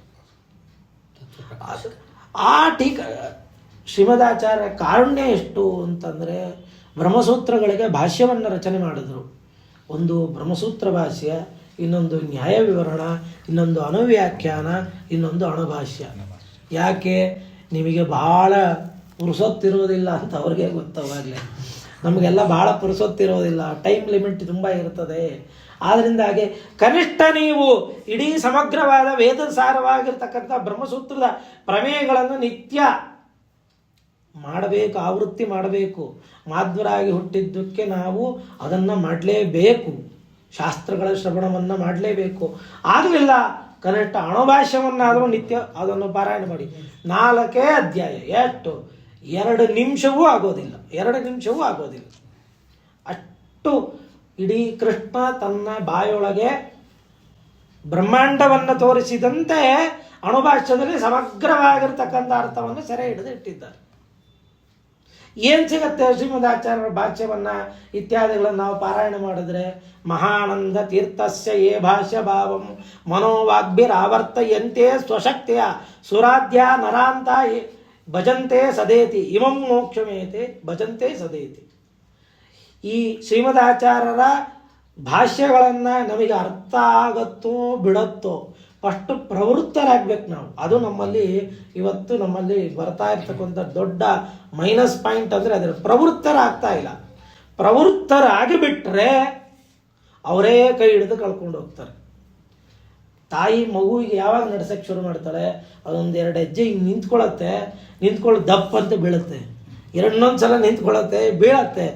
ತಾಯಿಗೆ ಅನ್ಸುತ್ತೆ, ಮಗುವಿಗೆ ಕಾಲು ಗಟ್ಟಿ ಆಗ್ತಾ ಇದೆ, ನಡಿಲಿಕ್ಕೆ ಬರ್ತಾ ಇದೆ, ನಾನು ಕೈ ಹಿಡಿದು ನಡೆಸಬೇಕು ಅಂತ ನಡೆಸಲಿಕ್ಕೆ ಪ್ರಾರಂಭ ಮಾಡ್ತಾಳೆ. ಹಾಗೆ ನಾವು ಒಂದು ಹೆಜ್ಜೆಯನ್ನು ಪ್ರವೃತ್ತರಾದ್ವಿ ಅಂತಂದರೆ ದೇವರು ತಾನಾಗೇ ಕರ್ಕೊಂಡು ಹೋಗ್ತಾರೆ. ಇದು ಸತ್ಯವಾದ ಮಾತು. ಇದು ನಾವು ಬರೆದಿಡ್ಕೋಬೇಕು. ಇದನ್ನು ನಾವು ಪ್ರವೃತ್ತಿಯನ್ನೇ ಮಾಡಲಿಲ್ಲ ಅಂತಂದರೆ ಅಲ್ಲೇ ಇದ್ಬಿಡ್ತು. ಅದರಿಂದಾಗಿ ಇದನ್ನು ಸುರಾಧ್ಯ ನರ ಅಂತ ದೇವತೆಗಳು ಶ್ರೀಮದಾಚಾರ್ಯರ ಬ್ರಹ್ಮಸೂತ್ರಾದಿ ಭಾಷ್ಯಗಳನ್ನು ಅಧ್ಯಯನವನ್ನು ಮಾಡ್ತಾರೆ, ಪಾಠವನ್ನು ಹೇಳ್ತಾರೆ. ಇನ್ನು ನಮ್ಮಂಥವ್ರ ಪಾಡೇನು. ಅದರಿಂದಾಗಿ ಇದು ಇಷ್ಟು ನಮಗೆ ಇದು ಆಗಲಿಲ್ವಾ, ಇದು ಇದು ಇದು ಮಾಡಬೇಕಾದ ಮೊದಲು ಆಗಲಿಲ್ವಾ? ಇನ್ನೊಂದು ಮಾತನ್ನು ಸುಮಧ್ವಿಜಯವೇ ಹೇಳ್ತದೆ, ಗಾಂಗಮಂಗಲ ತರಂಗಭಂಗದ ಪ್ರಾಂತ ಸೂಕ್ಷ್ಮ ಹರಿ ವೇಶ್ಮಕೃತ್ಸಹಮಃ ಅಂತ. ಯದ್ಗತೈ ಕಥಮವರ್ಣಲೇಖ ಸತ್ಯತೀರ್ಥೈಹ ಭಾಷ್ಯ ಮಾಲಿಕತ್. ಶ್ರೀಮದಾಚಾರ್ಯರು ಹೇಳಿರ್ತಕ್ಕಂಥ ಭಾಷ್ಯ, ಬ್ರಹ್ಮಸೂತ್ರ ಭಾಷ್ಯವನ್ನು ಮೊದಲು ಬರೆದವರು ಸತ್ಯತೀರ್ಥರು ಅಂತ, ಶ್ರೀಮದಾಚಾರ್ಯರ ಶಿಷ್ಯರು. ಅವರು ಶ್ರೀಮದಾಚಾರ್ಯ ಹೇಳ್ತಾ ಹೋಗಬೇಕು, ಅದನ್ನು ಬರಿತಾ ಹೋದರು. ಇದು ಎಷ್ಟು ಫಲ ಕೊಡ್ತದೆ ನಮಗೆ, ಏನಾಗತ್ತೋ ಬಿಡುತ್ತೋ. ಡೈಲಿ ನಮಗೆ ಪುರುಸೊತ್ತಿದೆ ಅಂತ ಆದರೆ, ಶಾಸ್ತ್ರಾಧ್ಯಯನದಲ್ಲಿದ್ದರೆ ನಾನೇನದು ಬೇಡ, ಅಕಸ್ಮಾತ್ ಪುರುಸೊತ್ತಿದೆ ಅಂತ ಆದರೆ ಪ್ರತಿ ದಿವಸ ಸುಮಧ್ವಿಜಯ ಒಂದು 5 ಶ್ಲೋಕ ಬರೆಯೋದು, 5 ಶ್ಲೋಕ ಬರೆಯೋದು. ಬ್ರಹ್ಮಸೂತ್ರ ಭಾಷ್ಯ 5 ಶ್ಲೋಕ. ಮೊದಲು ಸಂಸ್ಕೃತಕ್ಕೆ ಆದ್ಯತೆ, ಸಂಸ್ಕೃತ ಬರಲಿಲ್ಲ, 2ನೇ ಭಾಷೆ ಕನ್ನಡಕ್ಕೆ ಆದ್ಯತೆ. ಅದರಿಂದಾಗಿ ಇಷ್ಟು ಬರೆದರೂ ಸಾಕು. ನಾವು ಇವತ್ತು ಬೇಡದೇ ಇರತಕ್ಕಂಥ ಗೇಮ್ಸ್ ಆಡೋಕ್ಕಿಂತ, ಬೇಡದೇ ಇರತಕ್ಕಂಥ ಸೀರಿಯಲ್ಗಳನ್ನು ನೋಡೋದಕ್ಕಿಂತ ನಮಗೆ ಮೋಕ್ಷೋಪಯೋಗಿ ಆಗಿರತಕ್ಕಂಥ ಶ್ರೀಮದಾಚಾರ್ಯರ ಭಾಷ್ಯವನ್ನು ಬರೆದ್ರೆ ಎಷ್ಟು ಫಲ. ಗಂಗಮಂಗಲ ತರಂಗಭಂಗದ ಪ್ರಾಂತ ಸೂಕ್ಷ್ಮ ಹರಿ ವೇಶ್ಮಕೃ. ಗಂಗಾ ನದಿಯ ತೀರದಲ್ಲಿ ವಿಷ್ಣು ಮಂದಿರವನ್ನು ಕಟ್ಟಿ ಅಲ್ಲಿ ಪೂಜೆ ವ್ಯವಸ್ಥೆ ಮಾಡಿಕೊಟ್ರೆ ಎಷ್ಟು ಫಲ ಬರುತ್ತೋ ಅಷ್ಟು ಫಲ ಬರ್ತದೆ. ಅದರಿಂದಾಗಿ ಅಷ್ಟು ಪಾವಿತ್ರ್ಯ ಇರತಕ್ಕಂಥದ್ದು ಶ್ರೀಮದಾಚಾರ್ಯರ ಒಂದು ಸಿದ್ಧಾಂತ. ಏನು ತಿಳಿಸ್ಕೊಟ್ಟಿದ್ದು? ದ್ವೈತ ಸಿದ್ಧಾಂತವನ್ನು. ಜೀವ ಬೇರೆ, ಬ್ರಹ್ಮ ಬೇರೆ. 2 ಕೈ ಇಟ್ಕೊಂಡಿರೋದು, 2 ಬೆರಳು ಇಟ್ಕೊಂಡಿರೋದು ಅದಕ್ಕೆ. ಜೀವ ಇವನು, ಬ್ರಹ್ಮ ಬೇರೆ. ಆದ್ದರಿಂದಾಗಿ ಇಂತಹ ಒಂದು ಸುಮ್ಮನೆ ಒಂದು ಕಡೆ ಬಹಳ ಚೆನ್ನಾಗಿ ಹೇಳ್ತಾ ಇದ್ರು, ಜೀವ ಇವನು ಅಂತ ತಿಳ್ಕೊಬೇಕಂತ. ಈ ಬೆರಳು ಜೀವ, ಇವನು ಭಗವಂತ. ಅವಿದ್ಯಾ, ಕಾಮ, ಕರ್ಮ ಅಂತ ನಮ್ಮ ಜೊತೆಗಿರುತ್ತೆ. ಈ 3 ಬೆರಳಿದೆಯಲ್ಲ ಜೀವನ ಜೊತೆ, ಅವಿದ್ಯಾ, ಕಾಮ, ಕರ್ಮ. ಈ ಅವಿದ್ಯಾ ನಮಗೆ ಸರಿಯಾಗಿ ಜ್ಞಾನವನ್ನು ಹುಟ್ಟಿಸ್ಲಿಕ್ಕೆ ಬಿಡ್ತಾ ಇಲ್ಲ. ಕಾಮಗಳು ನಮಗೆ ಬೇಡ ಇರತಕ್ಕಂಥ ಕಾಮನೆಗಳನ್ನು ಹುಟ್ಟಿಸಿ ಕರ್ಮ ಮಾಡುವಂತೆ ಮಾಡ್ತಾ ಇರ್ತದೆ. ಕರ್ಮ ಮಾಡಿದ್ದೇನು ಮಾಡ್ತದೆ? ಕರ್ಮ ಪುನಃ ಜನ್ಮಕ್ಕೆ ಕಾರಣ ಆಗ್ತಾ ಇರ್ತದೆ. ಕರ್ಮ ಮಾಡಿದ್ದು ಪುನಃ ಜನ್ಮಗಳ ಅನೇಕ ಜನ್ಮಗಳ. ಅದಕ್ಕೆ ಏನು ಮಾಡಬೇಕು? ಜೀವ ಈ 3 ಜೊತೆ ಯಾವಾಗಲೂ ಅಂಟ್ಕೊಂಡ್ಬಿಟ್ಟಿರ್ತದೆ. ಸ್ವಲ್ಪ ದೂರ ಬರಬೇಕು. ದೂರ ಬಂದ್ಬಿಟ್ಟು ದೇವ ಕಡೆ ಬಾಗ್ಬಿಟ್ರೆ ಜ್ಞಾನ ಮುದ್ರೆ ಸಿಕ್ಬಿಡ್ತದೆ. ಜ್ಞಾನ ಮುದ್ರೆ ಸಿಕ್ಬಿಡ್ತದೆ. ಆದ್ದರಿಂದ ಜ್ಞಾನ ಸಿಕ್ತು, ಜೀವ ಬ್ರಹ್ಮನ ಕಡೆ ಬಾಗಬೇಕು. ಬಾಗಿದಾಗ ಇವು 3 ತಾನಾಗೆ ದೂರ ಸರಿದ್ಬಿಡ್ತದೆ. ಅದರಿಂದಾಗಿ ಇಂತಹ ಸಿದ್ಧಾಂತ ನಮಗೆ ಕೊಟ್ಟ ದೊಡ್ಡ ಕೊಡುಗೆ ಏನು ಅಂತಂದರೆ, ನೀನು ಬೇರೆಯೇ, ನೀನು ನಿನ್ನ ಸಾಧನೆಯನ್ನು ಮಾಡಿ ಬ್ರಹ್ಮನಂತೆ ಆಗು. ಬ್ರಹ್ಮನೇ ಆಗಬೇಡ, ಬ್ರಹ್ಮನಂತೆ ಆಗು. ಅದು ಸಾಲೋಕ್ಯವೋ ಸಾಯುಜ್ಯವೋ ಸಾಲೋಕ್ಯವೋ ಸಾಮೀಪ್ಯವೋ ಯಾವುದೋ ಒಂದು ಮೋಕ್ಷಗಳು ಇದೆ. ದೇವರಂತೆ ಪರಮಾತ್ಮನಂತೆ ನಾವು ಪರಮಾತ್ಮನಂತೆ ಅಂತಂದರೆ ಪರಮಾತ್ಮನಷ್ಟು ಆನಂದ ಭರಿತರಾಗೋದು ಅಂತ ಅಲ್ಲ. ಲಕ್ಷ್ಮೀದೇವಿಗೆ ಪರಮಾತ್ಮನಲ್ಲಿರುವಂಥ ಆನಂದದ ಒಂದು ತೃಣ ಇಲ್ಲ ಅಂತ ಹೇಳ್ತಾರೆ. ಅವ್ಯಕ್ತಾದಿ ತೃಣಾಂತಸ್ತು ವಿಪ್ಲುಟಾನಂದ ಭಾಗಿನ. ಲಕ್ಷ್ಮೀದೇವಿಗೆ ಒಂದು ಇಷ್ಟು ಎಳ್ಳಿನಷ್ಟು ಪರಮಾತ್ಮನ ಅಂಶದಲ್ಲಿರುವಂಥ ಆನಂದ ಇದೆ ಅಂತ ಹೇಳ್ತಾರೆ. ಅದರಿಂದಾಗಿ ನಾವು ಪರಮಾತ್ಮನಂತೆ ಅಂದರೆ ಈ ಮತ್ತೆ ಪುನಃ ಹುಟ್ಟು ಸಾವುಗಳ ದೆಸೆಯಿಂದಾಗಿ ಬರುವಂಥ ಏನು ಕಷ್ಟಗಳಿದೆ, ಇದರಿಂದಾಗಿ ದೂರವಾಗಿ ಮೋಕ್ಷವನ್ನು ಹೊಂದ್ತೇವೆ ಅಂತ. ಮೋಕ್ಷದಲ್ಲೂ ಮತ್ತೆ ತಾರತಮ್ಯ. ಇದನ್ನು ಹೇರಳವಾಗಿ ಸಿದ್ಧಾಂತಗಳಲ್ಲಿ ಬೇಕಾದಷ್ಟು ಕಡೆ ಪ್ರತಿಪಾದನೆ. ಸರ್ವೇ ದೇವಾಹ ಬಲಿಮಾವಹಂತಿ ಅಂತ ವೇದ ಇದೆ. ಎಲ್ಲ ದೇವತೆಗಳು ತಮ್ಮ ಉತ್ತಮರಾದ ದೇವತೆಗಳಿಗೆ ಪೂಜೆಯನ್ನು ಮಾಡ್ತಾರೆ ಅಂತ ವೇದಗಳೇ ಹೇಳ್ತಾ ಇದೆ. ಆದ್ದರಿಂದಾಗಿ ಇಷ್ಟು ಅದ್ಭುತವಾದ ನಮಗೆ ಹೇಗಿದೆ ಶ್ರೀಮದಾಚಾರ್ಯರ ಸಿದ್ಧಾಂತ ಅಂತಂದರೆ, ಬಾಲಸಂಗಮಪಿ ಬೋಧಯದ್ವೃಷಂ ದುರ್ನಿರೂಪ ವಚನಂ ಚ ಪಂಡಿತೈ. ನಮಗೆ ಓದಿದ ಕೂಡಲೇ ತಿಳಿಯಾಗಿ ಅರ್ಥ ಆಯಿತು ಅಂತ ಆಗ್ಬಿಡುತ್ತದೆ. ಅಂದರೆ ಪಂಡಿತರಿಗೆ ಕೊಟ್ಟಾಗ ಅದು ಜಟಿಲ ಆಗತ್ತೆ ಅಂತಂದ್ರೆ ಏನು, ಅದರ ಕಾಠಿಣ್ಯವನ್ನು ಎಷ್ಟು ಎಳೆದಷ್ಟು ಬರ್ತಲೇ ಇರ್ತದೆ. ಈ ಹಲಸಿಂದು ಸೊನೆ ಬರ್ತಾ ಇರ್ತದಲ್ಲ, ಹಂಗೆ ಬರ್ತಲೇ ಇರುತ್ತೆ. ಅದನ್ನು ನಾವು ರಾಯರು, ಟೀಕಾಕೃತ್ಪಾದರು ಅಂತಹ ಮಹನೀಯರ ವ್ಯಾಖ್ಯಾನಗಳನ್ನು ನೋಡಿದಾಗ ಗೊತ್ತಾಗುತ್ತೆ. ಒಂದು ಚಕಾರಕ್ಕೆ ಟೀಕಾಕೃತ್ಪಾದರು 8-10 ಪುಟಗಳಲ್ಲಿ ಅರ್ಥವನ್ನು ಬರೀತಾರೆ. ನೋಡಲಿಕ್ಕೆ ಬಹಳ ಸುಂದರವಾಗಿ ಬಾಲಸಂಗಮಪಿ ಬೋಧೃಶಂ, ಮಕ್ಕಳು ಓದಿದ್ರು ಅರ್ಥ ಆಗಿಬಿಡುತ್ತದೆ. ಅಜ್ಞಾನಂ ಜ್ಞಾನದೋ ವಿಷ್ಣು ಜ್ಞಾನನಾಮೋಕ್ತ ಶಿಕ್ಷ ಆನಂದಶ್ಚ ಮುಕ್ತಾನಾಂ ಸಯೈವೇಕೋ ಜನಾರ್ದನ. ಇದು ಅನವ್ಯಾಖ್ಯಾನದ ಮಾತುಗಳು. ಅಜ್ಞಾನಿನಾಂ ಜ್ಞಾನದೋ ವಿಷ್ಣು, ಅಜ್ಞಾನಿಗಳಿಗೆ ಜ್ಞಾನ ಕೊಡ್ತಾನೆ. ಜ್ಞಾನಿನಾಂ ಮೋಕ್ಷದಶ್ಚ ಸಹ ಆನಂದದಶ್ಚ ಮುಕ್ತಾನಾಂ, ಮುಕ್ತರಿಗೆ ಆನಂದವನ್ನು ಕೊಡ್ತಾನೆ ಅಂತ. ಇದು ನೋಡಿದ್ರೆ ಸಿಂಪಲ್ ಆಗಿ ಅರ್ಥ ಆಗಿದೆ. ಇದರ ಒಳದ ಗಾಂಭೀರ್ಯವನ್ನು ನೋಡ್ಕೊಂಡು ಹೋಗ್ಬಿಟ್ರೆ ಶ್ರೀಮದಾಚಾರ್ಯರು ಎಲ್ಲಿಗೆ ನಿಂತರು ಅಂತ ಗೊತ್ತಾದೆ. ಕೆಲವರು ಕರ್ಮಕ್ಕೆ ನಿಲ್ಲಿಸಿಬಿಟ್ರು, ಕರ್ಮದಿಂದಲೇ ಮೋಕ್ಷ ಅಂತ ಕೆಲವರು ನಿಲ್ಲಿಸಿದ್ರು. ಆಚಾರ್ಯರಂದ್ರು ನಹಿ ಜ್ಞಾನೇನ ಸದೃಶಂ ಪರಮೇತ್ರ ಇದ್ದರೆ. ಕೃಷ್ಣ ಗೀತೆಯಲ್ಲಿ ಹೇಳಿದ್ದಾನೆ, ಜ್ಞಾನಕ್ಕಿಂತ ದೊಡ್ಡವಾದ ವಸ್ತು ಜಗತ್ತಿನಲ್ಲಿಲ್ಲ. ದೇವರು ಜ್ಞಾನ ಸಂಪಾದನೆ ಮಾಡಿ ಈ ಜ್ಞಾನ ಬಂದ ಮೇಲೆ ಪರಮಾತ್ಮನಲ್ಲಿ ಭಕ್ತಿ, ಆ ಭಕ್ತಿ ಅತ್ಯುತ್ಕೃಷ್ಟವಾದ ಭಕ್ತಿಯಾದಾಗ ಪರಮಾತ್ಮನ ಪ್ರಸಾದ ಅಂತ ಒಂದಿದೆ. ನಾವೆಲ್ಲ ಊಟದ ಪ್ರಸಾದ ಆದ್ಕೊಳ್ಳಿ ಹೆಂಗೆ ಬಂದ್ಬಿಡ್ತೀವಲ್ಲ, ಊಟದ ಪ್ರಸಾದ ಆಯ್ತು ಅಂದ್ರೆ ಅವತ್ತು ಕಾರ್ಯಕ್ರಮ ಮಧ್ಯನವಮಿ ಮುಗೀತು ಅಂತ. ಮಧ್ಯನವಮಿ ನಮಗೆ ಎಲ್ಲಿಗೆ ಎಂಡಾಗತ್ತೆ? ಊಟ ಆಯ್ತು ಅಂತಂದ್ರೆ ಮಧ್ಯನವಮಿ ಮುಗೀತು ಅಂತ. ಹಾಗೆ ಹೌದಲ್ವಾ? ಹಾಗೆ ನಮಗೆ ಈ ಜ್ಞಾನದ ಒಂದು ಪ್ರಸಾದ ಇದೆ, ಯಾವುದು? ಭಗವತ್ ಪ್ರಸಾದ. ಆ ಪ್ರಸಾದ ಸಿಕ್ತು ಅಂತ ಆಯಿತು ಅಂದರೆ ನಮಗೆ ಅಲ್ಲಿಗೆ ಮೋಕ್ಷ ಆಯಿತು ಅಂತ ಅರ್ಥ. ಪರಮಾತ್ಮ ಅತ್ಯರ್ಥ ಪ್ರಸಾದ, ಅವನು ಅನುಗ್ರಹ ಈ ಪ್ರಸಾದವನ್ನು ಒಪ್ಪದೇ ಇರೋರು ಬೇರೆಯವರು ಇದ್ದಾರೆ. ಕೆಲವರು ಸರಿ ಕರ್ಮದಿಂದ ಮುಂದೆನೂ ಹೋಗ್ತಾರೆ, ಜ್ಞಾನ ಹೋಗ್ತಾರೆ, ಆದರೆ ಪರಮಾತ್ಮನ ಪ್ರಸಾದ ಅಂತ ಒಪ್ಪೋದಿಲ್ಲ.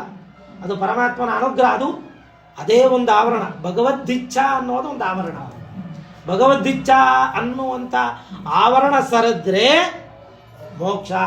ಇಂತಹ ಅದ್ಭುತವಾದ ಪ್ರಮೇಯಗಳನ್ನೆಲ್ಲ ಶ್ರೀಮದಾಚಾರ್ಯ ಸಮ್ಮ ಸಿದ್ಧಾಂತದಲ್ಲಿ ಅಲ್ಲಲ್ಲಲ್ಲಲ್ಲಿ ಹಾಸುವಕ್ಕಾಗಿ ಕೊಟ್ಟಿದ್ದಾರೆ. ಇದೇ ಇಂತಹ ಜ್ಞಾನ ಎಲ್ಲ ತಿರೋಹಿತವಾಗಿತ್ತು ಕಾಲಬಲದಿಂದಾಗಿ. ಎಷ್ಟು ದಿವಸ ಆಯಿತು ಶ್ರೀಮದಾಚಾರ್ಯರು ಅವತಾರ ಮಾಡಿ? ಇನ್ನ 850 ಪ್ಲಸ್ ಏನೋ ಇರ್ಬೋದು ಅಲ್ವಾ? ಅಷ್ಟೇ. ಏನ್ ನಮ್ಗಿಂತ ಒಂದು 16 ತಲೆಮಾರಿಂದೋ 20 ತಲೆಮಾರಿಂದೋ ಇರ್ಬೋದೋ ಏನೋ, ಇರ್ಲಿ, ಜಾಸ್ತಿ ಇದ್ರು ಇರ್ತಾರೆ, 25 ತಲೆಮಾರೋ ಏನೋ. ಯೋಚನೆ ಮಾಡಿ. ಮತ್ತೆ ಅವರು ಬರೋದಕ್ಕಿಂತ ಮುಂಚೆ ಎಲ್ಲ ಸಿದ್ಧಾಂತಗಳು ಬಂತು. ಎಲ್ಲ ಬಂದಿದ್ದನ್ನು ಖಂಡನೆ ಮಾಡಿ ಸ್ಥಾಪನೆ ಮಾಡಿದ ಸಿದ್ಧಾಂತವನ್ನು ಇವತ್ತೂ ಅದನ್ನು ಎಡೆಮರಿ ಕಟ್ಟಲಿಕ್ಕೆ ಯಾರಿಂದಲೂ ಆಗ್ತಾ ಇಲ್ಲ. ಯಾರಿಂದಲೂ ಆಗ್ತಾ ಇಲ್ಲ, ಬಂದಿಲ್ಲ, ಬರ್ಲಿಕ್ಕೆ ಸಾಧ್ಯವೂ ಇಲ್ಲ. ಇದು ನಾವು ಮಾಧ್ವರು ಅಂತ ಹೆಗ್ಗಳಿಕೆಯಿಂದ ಹೇಳ್ಕೊಳ್ಳೋದಲ್ಲ, ಇದು ಜಗತ್ತೇ ಒಪ್ಪಿರ್ತಕ್ಕಂಥ ಸಿದ್ಧಾಂತ. ಇದು ಮದ್ದು ಸಿದ್ಧಾಂತ ಒಂದೇ ಇಲ್ಲ. ನಾನು ಬೇರೆ, ನೀನು ಬೇರೆ, ನೀವು ಬೇರೆ, ನೀವು ಬೇರೆ ಅನ್ನೋದು ಜಗತ್ತಿನಲ್ಲಿ ಎಲ್ಲರಿಗೂ ಅನುಭವ. ನಿಮಗಾಗುವ ದುಃಖ ನನಗಾಗುವುದಿಲ್ಲ, ನಿಮಗಾಗುವ ಸಂತೋಷ ನನಗಾಗುವುದಿಲ್ಲ. ಇದು ಜಗತ್ತಿನಲ್ಲಿ ಸಿದ್ಧವಾಗಿರ್ತಕ್ಕಂಥ ಸಿದ್ಧಾಂತ. ಯಾವುದು ಸಿದ್ಧವೋ ಅದನ್ನೇ ಸಿದ್ಧಾಂತ ಮಾಡಿಕೊಟ್ರು ಶ್ರೀಮದಾಚಾರ್ಯ. ಯಾವುದೋ ಕಣ್ಣಿಗೆ ಕಟ್ಟಿ ನಮ್ಮನ್ನೆಲ್ಲೋ ಕರ್ಕೊಂಡು ಹೋಗಿ ಬಿಡಲಿಲ್ಲ. ಜಗತ್ತಲ್ಲಿ ಯಾವುದು ಪ್ರಚಲಿತದಲ್ಲಿ ಇದೆಯೋ, ಯಾವುದು ಅದನ್ನು ನಡೀತಾ ಇದೆಯೋ, ಯಾವುದು ವಾಸ್ತವಿಕವಾಗಿ ಇದೆಯೋ, ವಾಸ್ತವಿಕವಾದದ್ದನ್ನೇ ಸ್ಪಷ್ಟವಾಗಿ ತಿಳಿಸಿಕೊಟ್ರು. ಅಷ್ಟೇ ಅಷ್ಟೇ ಅನ್ಬೇಡ್ರಿ, ಅಷ್ಟು ತಿಳಿಸಿಕೊಟ್ರು ಸ್ಪಷ್ಟವಾಗಿದೆ. ಇದು ಶ್ರೀಮದಾಚಾರ್ಯರ ಒಂದು ಸಿದ್ಧಾಂತದ ಕೊಡುಗೆ ನಮಗೆ ಕೊಟ್ಟಿರ್ತಕ್ಕಂಥ. ಬೇರೆ ಯಾರು ಅವತಾರ ಮಾಡಲಿಕ್ಕೆ ಮತ್ತೆ ಈ ಕಾಲದಲ್ಲಿ ಆಗಲಿ, ಯಾಕಂದರೆ ತ್ರಿಯುಗಹು ತಿರನದ್ಭಭೂಷು ಬ್ರಹ್ಮಾಣಮಪ್ಯ ಅವತಾರ ಮನಾದಿ ದಿಕ್ಷು ಅಂತ ಪರಮಾತ್ಮ 3 ಅವತಾರದಲ್ಲಿ ಅದರಿಂದಾಗಿ ಶ್ರೀಮದಾಚಾರ್ಯರೇ ಅವತಾರ ಮಾಡಿದ್ರು. ಬುದ್ಧ ಅವತಾರ ಮಾಡಿದಲ್ಲ, ಮತ್ತೆ ಮಾಡಿಲ್ವಾ? ಕಲಿಯುಗದಲ್ಲಿ ಮಾಡಿದ್ರೋ ಇಲ್ಲ? ಅಲ್ಲಲ್ಲ, ತ್ರಿಯುಗಹೂತಿ ಅಂತ ದೇವರಿಗೆ ಹೆಸರು. ತ್ರಿಯುಗಹೂತಿ ಅಂತಂದ್ರೆ ಏನು? 3 ಯುಗಗಳಲ್ಲಿ ದೇವರ ಅವತಾರ. ಕಲಿ, ಕೃತ, ತ್ರೇತ, ದ್ವಾಪರ. ಅದು ಬುದ್ಧಾವತಾರ ಆದದ್ದು ಕಲಿಯುಗದಲ್ಲ. ಮತ್ತೆ ತ್ರಿಯುಗಹೂತಿ ಅಂತ ಹೆಂಗಾಯ್ತು ದೇವರಿಗೆ? ಸಂಧಿಕಾಲದಲ್ಲಿ. ಅದು ಸಂಧಿಕಾಲ ಅಂತ. ಸಂಧಿಕಾಲದಲ್ಲಿ ಆದ್ರಿಂದಾಗಿ ಅದು ಕಲಿಯುಗದ ಪೂರ್ತಿ ಅಲ್ಲ. ಆದ್ರಿಂದಾಗಿ ತ್ರಿಯುಗ. ಈ ಕಾಲದಲ್ಲಿ ಅವತಾರ ಮಾಡಬೇಕಾಗಿದ್ದು ಶ್ರೀಮದಾಚಾರ್ಯ. ಬ್ರಹ್ಮಾಣಮಪ್ಯ, ಬ್ರಹ್ಮದೇವರಿಗೆ ಅವತಾರ ಇಲ್ಲ. ಬ್ರಹ್ಮಣನ ಅವತಾರವಸ್ತಿ ಸನ್ನಿಧಾನಂತೂ ಕೇವಲಂ ಅಂತ. ಆದ್ರಿಂದ ಬ್ರಹ್ಮದೇವರು ಅವತಾರ ಮಾಡಿಲ್ಲ, ಅದಕ್ಕೆ ಅವತಾರ ಮಾಡಿದ್ದೆ ಶ್ರೀಮದಾಚಾರ್ಯ. ವಾಯುದೇವರು ಸರಕಾರಿ ವೀರ್ಯಂ ಸ್ಮೇರಾನನೋ ಭುವನ ಜೀವನ ಮಾಭಭಾಷೆ. ಪರಮಾತ್ಮ ಅವರಿಗೆ ಆಜ್ಞೆಯನ್ನು ಮಾಡಿದ. ಪರಮಾತ್ಮನ ಆಜ್ಞೆಯಂತೆ ಈ ಪಾಜಕ ಎಂಬತಕ್ಕಂಥ ಕ್ಷೇತ್ರದಲ್ಲಿ ಮಧ್ಯಗೇಹ ದಂಪತಿಗಳಲ್ಲಿ ಎಷ್ಟು ತಂದೆ ತಾಯಿಗಳು ಎಷ್ಟು ಸೇವೆ ಮಾಡಿದ್ದಾರೆ. ಒಂದು ಹೆಣ್ಣು ಮಗು ಇತ್ತು ಅವರಿಗೆ, ಆದರೆ ಸಂತತಿಯನ್ನು ಮುಂದೆ ಇದನ್ನು ವಂಶ ಬೆಳೆಸಲಿಕ್ಕೆ ಒಬ್ಬ ಮಗ ಬೇಕು ಅನ್ನೋ ದ್ವಿಷಡಬ್ಧ ಕಾಲಂ. ಪೂರ್ವೇಪಿ ಕರ್ದಮ ಪರಾಶರ ಪಾಂಡುಮುಖ್ಯ ಯತ್ಸೇವಯ ಗುಣಗಣಾಢ್ಯಂ ಅಪತ್ಯಮಾಪು ಸಂಪೂರ್ಣ ಸದ್ಗುಣಧನಂ ಕರುಣಾಮೃತಾಬ್ಧಿಂ ನಾರಾಯಣಂ ಕುಲಪತಿಂ ಶರಣಂ ವ್ರಜೇಮ. ಅನಂತಾಸನ ದೇವರನ್ನು ಮೊರೆಹೊಕ್ಕರು ದಂಪತಿಗಳು. ಒಬ್ಬ ಸತ್ಪುತ್ರರನ್ನು ಪಡೆಯಬೇಕು ಅಂತಂದರೆ ಎಷ್ಟು ಸಾಧನೆ ಇರಬೇಕು ಅನ್ನೋದನ್ನು ತೋರಿಸಿಕೊಡ್ತಾರೆ. ಸಾಮಾನ್ಯ ಅಲ್ಲ. ಜ್ಞಾನಿಗಳು ಜನನವಾಗಬೇಕು ಅಂದರೆ ತಂದೆ ತಾಯಿಗಳಿಗೂ ಒಂದು ದೊಡ್ಡ ಯೋಗ್ಯತೆ ಬೇಕು. ಆ ಯೋಗ್ಯತೆ ಸಂಪಾದನೆ ಮಾಡಿದರೆ ಮಾತ್ರ ಇಂಥ ಜ್ಞಾನಿಗಳು ಮನೆಯಲ್ಲಿ ಮಕ್ಕಳಾಗಿ ಹುಟ್ಟುತ್ತಾರೆ. ಆದ್ದರಿಂದ ಆ ಒಂದು ಪುಣ್ಯ ಪ್ರಭಾವದಿಂದಾಗಿ 12 ವರ್ಷಗಳ ಕಾಲ ಆ ಅನಂತಾಸನ ದೇವರನ್ನು ಸೇವೆ ಮಾಡಿದ್ದರ ಫಲವಾಗಿ ಶ್ರೀಮದ ತ್ರೈಲೋಕ್ಯಾಚಾರ್ಯರಾಗಿರ್ತಕ್ಕಂಥ ವಾಯುದೇವರೇ ಸಾಕ್ಷಾತ್ತಾಗಿ ಆ ಮಧ್ಯ ದಂಪತಿಗಳಲ್ಲಿ ಅವತಾರವನ್ನು ಮಾಡಿದ್ದಾರೆ. ಸಂಪೂರ್ಣ ಲಕ್ಷಣ ಚಲಂ ನವರಾಜಮಾನ ದ್ವಾರಾಂತರಂ ಪರಮ ಸುಂದರ ಮಂದಿರಂ ತತ್. ಹೇಗೆ ಅವತಾರ ಮಾಡಿದ್ರು? ಗರ್ಭವಾಸ ಇಲ್ಲ. ಗರ್ಭವಾಸ ಇಲ್ಲದೆ ತಾಯಿಯ ಹೊಟ್ಟೆಯಲ್ಲಿರ್ತಕ್ಕಂಥ ಮಗು ಹೊರಗೆ ಬಂದ ಕೂಡಲೇ ಆ ಜೀವನನ್ನು ಕಿತ್ತೆಸೆದು ತಾವು ಅದರೊಳಗೆ ಆವಿಷ್ಟರಾಗಿದ್ದುಕೊಂಡು ತಾವು ಮಕ್ಕಳಂತೆ ತಾವು ಕಲಿಯುಗದಲ್ಲಿ ತಾವು ಯಾವ ರೂಪವನ್ನು ತೋರಬೇಕೋ ಆ ರೂಪವನ್ನು ತಾಳಿಕೊಂಡು ಇದ್ರು ಅಂತ ಇದೆ. ಇಂತಹ ಆಚಾರ್ಯರ ಈ ಎಲ್ಲ ಚರಿತ್ರೆಗಳನ್ನು ನಮಗೆ ಬಹಳ ಸ್ಪಷ್ಟವಾಗಿ ಹೇಳುವಂಥ ಗ್ರಂಥ ಅಂದರೆ ಅದು ಸುಮಧ್ವಿಜಯ. ಇದರ ವೈಶಿಷ್ಟ್ಯವನ್ನು ಸರಿಯಾಗಿ ತಿಳ್ಕೋಬೇಕು ನಾವು.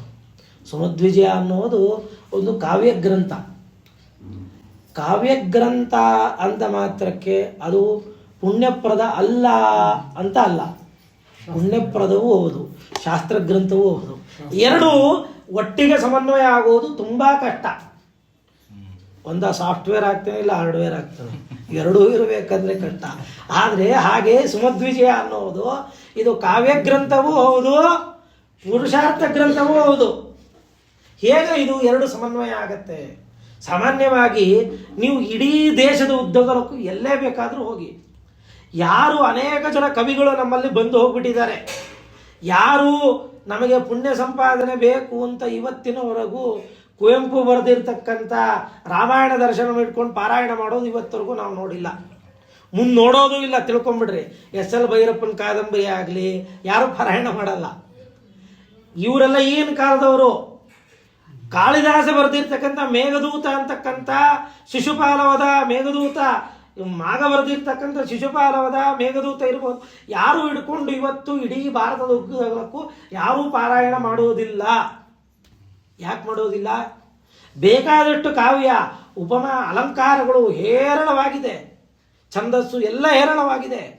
ಆದರೆ ಅದು ಪುಣ್ಯಪ್ರದ ಅಲ್ಲ, ಪುಣ್ಯಪ್ರದ ಅಲ್ಲ. ಇವತ್ತು ಬೇಕಾದಷ್ಟು ಹಾಡುಗಳನ್ನು ಮಾಡ್ತಾರೆ, ಆದರೆ ಅದನ್ನು ಹಾಡಲಿಕ್ಕೆ ಯಾರು, ಸಿನಿಮಾದಲ್ಲೂ ದೇವರ ಹಾಡುಗಳು ಬರ್ತದೆ, ಆದರೆ ಯಾರೂ ಭಜನೆಯಲ್ಲಿ ಅದು ಹೇಳಲಿಕ್ಕೆ ಹೋಗಬಾರ್ದು. ನಿಜ, ದೇವರ ಹಾಡು ಅಂತ ಅಲ್ಲಿ ಭಜನೆ ಮಾಡಿ.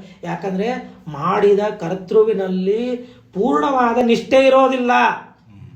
ಅದನ್ನು ಹೇಳಿರೋದ್ರಿಂದಾಗಿ ನಮಗೆ ಪುಣ್ಯ ಎಲ್ಲೋ ಬರ್ಬೋದಿಲ್ಲ ಅಂತಿಲ್ಲ, ಅದನ್ನು ತಿರಸ್ಕಾರ ಮಾಡೋದಿಲ್ಲ, ಆದರೆ ಪೂರ್ಣವಾದ ಪುಣ್ಯ ಬರೋದಿಲ್ಲ. ಆದರೆ ದಾಸರು ಮಾಡಿರ್ತಕ್ಕಂಥ, ಯಾಕಂದರೆ ಅವರ ಜೀವನದಲ್ಲಿ ಅನುಭವಿಸಿಕೊಂಡು ಬರೆದ ಹಾಡುಗಳದು.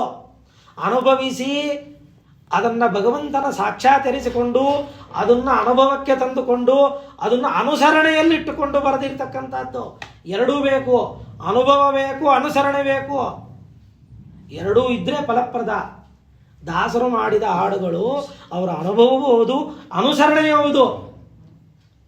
ರಾಗಿ ತಂದೀರ ಭಿಕ್ಷಕ ರಾಗಿ ತಂದೀರ ಅಂತ ಬರೀ ಅಷ್ಟೇ ಹೇಳಲಿಲ್ಲ, ಎಲ್ಲರ ಮನೆಯಲ್ಲೂ ಭಿಕ್ಷೆ ಬೇಡಿ ಬದುಕಿದ್ರು. ಈಗ ಯಾರಾದರೂ ಹಾಡು ಮಾಡಲಿ ನೋಡೋಣ, ಭತ್ತ ತಂದೀರ ಭತ್ತ, ಯಾರೋ ಒಬ್ರು ಹಾಡು ಮಾಡ್ತಾರೆ, ಒಬ್ರು ಮನೆಗೆ ಭಿಕ್ಷೆ ಬೇಡ್ಲಿಕ್ಕೆ ಹೋಗ್ತಾರ?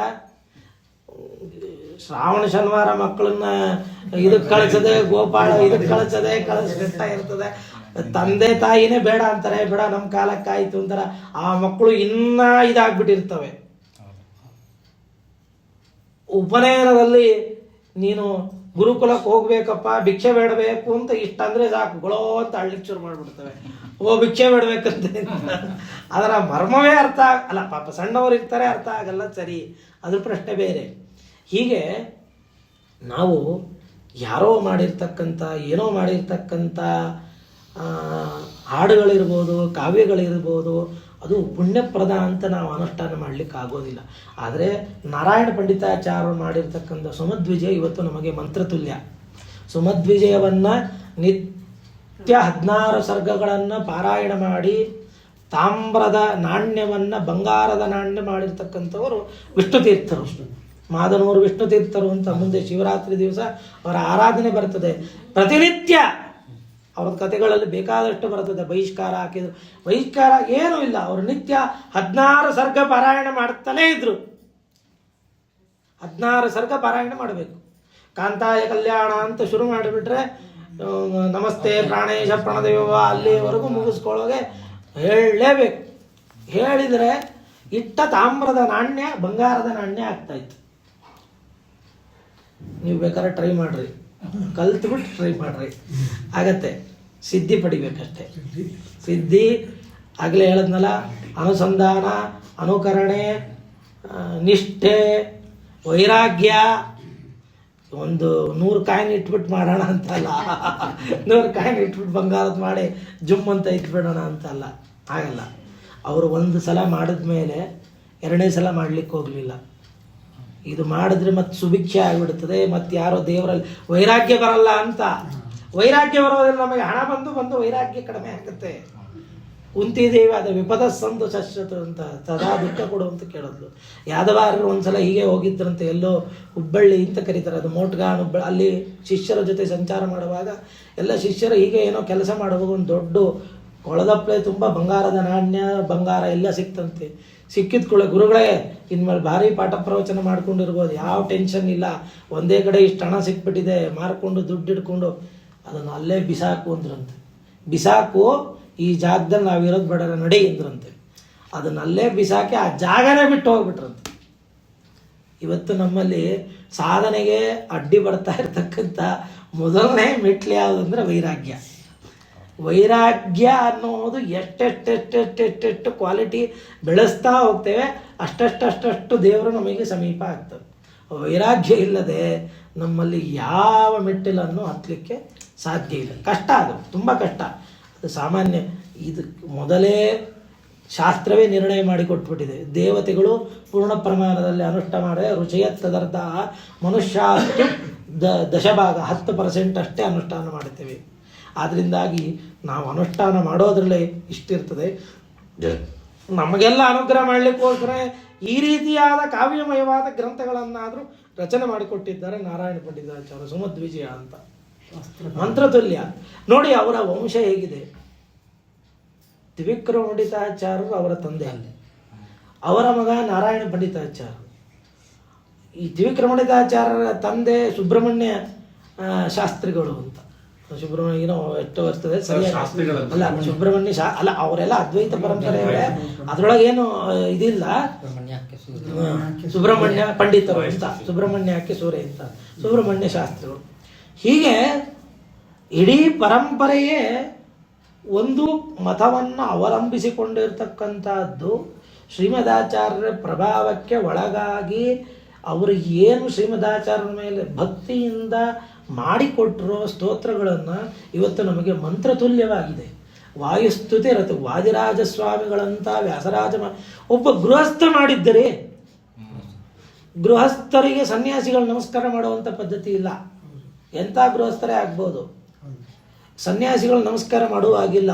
ಆದರೆ ಒಬ್ಬ ಗೃಹಸ್ಥ ಮಾಡಿರ್ತಕ್ಕಂಥ ಮಂತ್ರವನ್ನು ವಾದಿರಾಜ ಸ್ವಾಮಿಗಳಂಥವರು ವ್ಯಾಸರಾಜ ಸ್ವಾಮಿಗಳಂಥವರು ರಾಯರು ಇದಕ್ಕೆ ತಮ್ಮ ಪೂರ್ವಾಶ್ರಮದಲ್ಲಿ ಪ್ರಮೇಯ ನವಮಾಲಿಕ ಅಂತ ಸುಮಧ್ವಿಜಯಕ್ಕೆ ರಚನೆ ಮಾಡುತ್ತಿ ರಾಯರ ಸ್ತೋತ್ರದಲ್ಲಿ ರಾಯರ ಇದನ್ನು ಚರಿತ್ರೆಯಲ್ಲಿ ಹೇಳ್ತಾರೆ.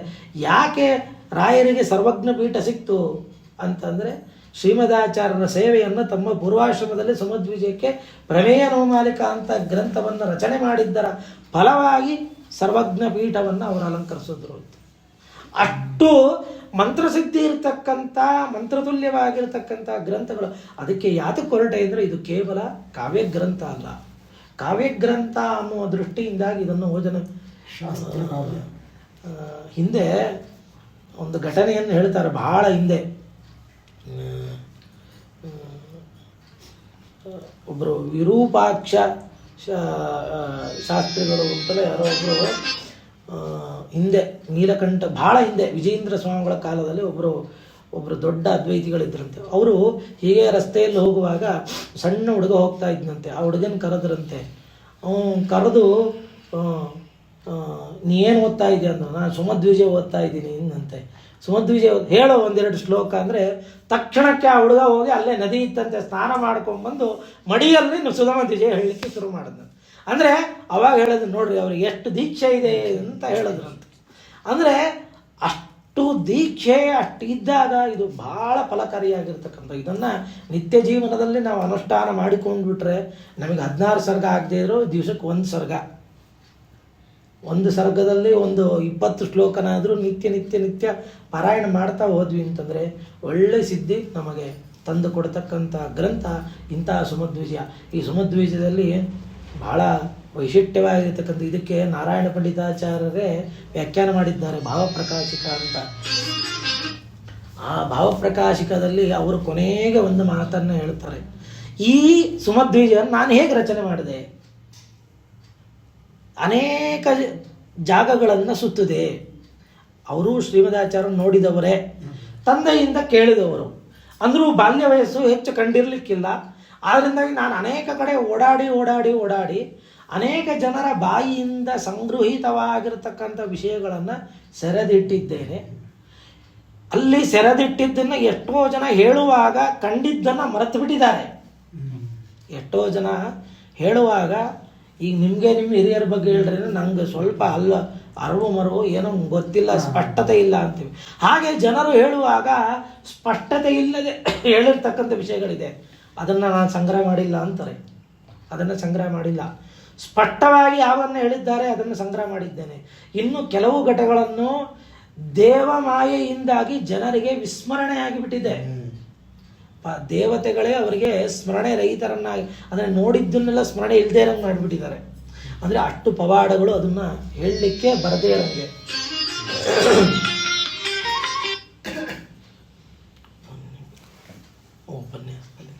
ಅದರಿಂದಾಗಿ ಅದನ್ನ ಸ್ಮರಣೆಗೆ ಬರದೇ ಇರುವಂತೆ ಮಾಡಿದ್ದಾರೆ. ಇನ್ನು ಕೆಲವನ್ನ ಏನಾಗಿದೆ ಅಂತಂದ್ರೆ ಅವರೇ ಹೇಳುವಂತ ಮಾತುಗಳು, ಕೆಲವನ್ನ ಹೇಳಲಿಕ್ಕೆ ಇಲ್ಲಿ ಕಷ್ಟ. ಹೇಳಲಿಕ್ಕೆ ಕಷ್ಟ ಅಂತಂದ್ರೆ ಗುಹ್ಯವಾಗಿರ್ತಕ್ಕದ್ದು, ದೇವಗುಹ್ಯವಾಗಿರ್ತಕ್ಕಂಥದ್ದು, ಅದನ್ನು ನಾನು ಇಲ್ಲಿ ಹೇಳೋದಿಲ್ಲ. ಇದೊಂದು. ಇನ್ನು ಕೆಲವನ್ನ ಗ್ರಂಥ ಬಾಹುಲ್ಯ, ಬಹಳ ದೊಡ್ಡದಾಗ್ಬಿಡುತ್ತೆ ಗ್ರಂಥ ದೊಡ್ಡದಾಗ್ಬಿಟ್ರೆ ಅದನ್ನು ಓದೋರಿಗೆ ಮನಸ್ಸು ಬರೋದಿಲ್ಲ ಅಂತ ಆಗತ್ತೆ.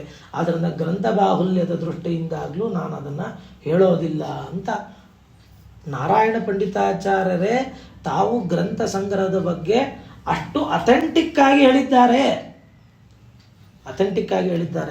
ಇದೊಂದು ವೈಶಿಷ್ಟ್ಯ. ಇನ್ನೂ ಒಂದು ವೈಶಿಷ್ಟ್ಯ ತಿಳ್ಕೊಳ್ರಿ ಸುಮಧ್ವಿಜಯದ್ದು. ಏನು ಅಂತಂದರೆ, ಸುಮಧ್ವಿಜಯ ಬರೆದದ್ದು ಶ್ರೀಮದಾಚಾರ್ಯರ ಕಾಲದಲ್ಲೇ ಅಥವಾ ಆಸುಪಾಸಿನಲ್ಲೇ, ಕೊನೆಯ ಕಾಲದಲ್ಲೇ, ಹತ್ತಿರ ಕಾಲದಲ್ಲೇ ಬರೆದಿರ್ತಕ್ಕಂಥದ್ದು. ಸುಮಧ್ವಿಜಯ ಆದಮೇಲೆ ಬೇರೆ ಬೇರೆಯವ್ರ ವಿಜಯಗಳೆಲ್ಲ ಬಂತು. ಸ್ಪಷ್ಟತೆ ತಿಳ್ಕೊಳ್ರಿ, ನಮ್ಮವ್ರದಲ್ಲ, ಬೇರೆಯವ್ರದ್ದು. ಅವರು ಅವಾಗ ಬರೆದಿದ್ದು. ಅವರಿಗೆ ಕಾಲಘಟ್ಟ ಮರೆತಂತೆ ವಿಷಯಗಳ ಸ್ಪಷ್ಟತೆ ಇರೋದಿಲ್ಲ. ಆದ್ದರಿಂದ ಅದರ ಮೇಲೆ ಪ್ರಾಮಾಣ್ಯ ನಿಶ್ಚಯ ಆಗೋದಿಲ್ಲ. ಯಾವಾಗ ಪ್ರಾಮಾಣ್ಯ ನಿಶ್ಚಯ ಆಗೋದಿಲ್ಲ ಅದು ಅಥೆಂಟಿಕ್ ಅಂತ ಆಗೋದಿಲ್ಲ. ಯಾವಾಗ ಅಥೆಂಟಿಕ್ ಅಂತ ಆಗೋದಿಲ್ಲ ಅದನ್ನು ಗ್ರಂಥ ಓದಿದ್ರೆ ಪ್ರಯೋಜನವೂ ಇಲ್ಲ. ಪ್ರಾಮಾಣ್ಯ ರಹಿತವಾದದ್ದು ಫಲ ಕೊಡೋದಿಲ್ಲ. ಆದ್ದರಿಂದ ಸುಮಧ್ವಿಜಯ ಅನ್ನೋದು ಅತ್ಯಂತ ಪ್ರಾಮಾಣಿಕವಾದ, ಅತ್ಯಂತ ಪುಣ್ಯಪ್ರದವಾಗಿರ್ತಕ್ಕಂಥ ಗ್ರಂಥ. ಹೀಗೆ ಸಂಗ್ರಹ ಮಾಡಿರ್ತಕ್ಕಂಥದ್ದು ಸುಮಧ್ವಿಜಯದ ಗ್ರಂಥ.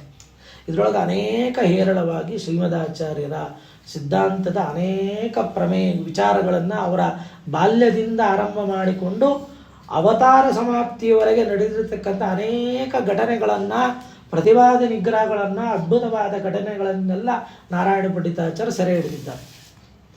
ಅಯ್ಯೋ ನಿಮ್ಮ ಆಚಾರ್ಯರು ನೀವು ಮಾಡಿದ್ದೀರಾ ಅಂತ ಅನ್ನೋರು ಇರ್ತಾರೆ.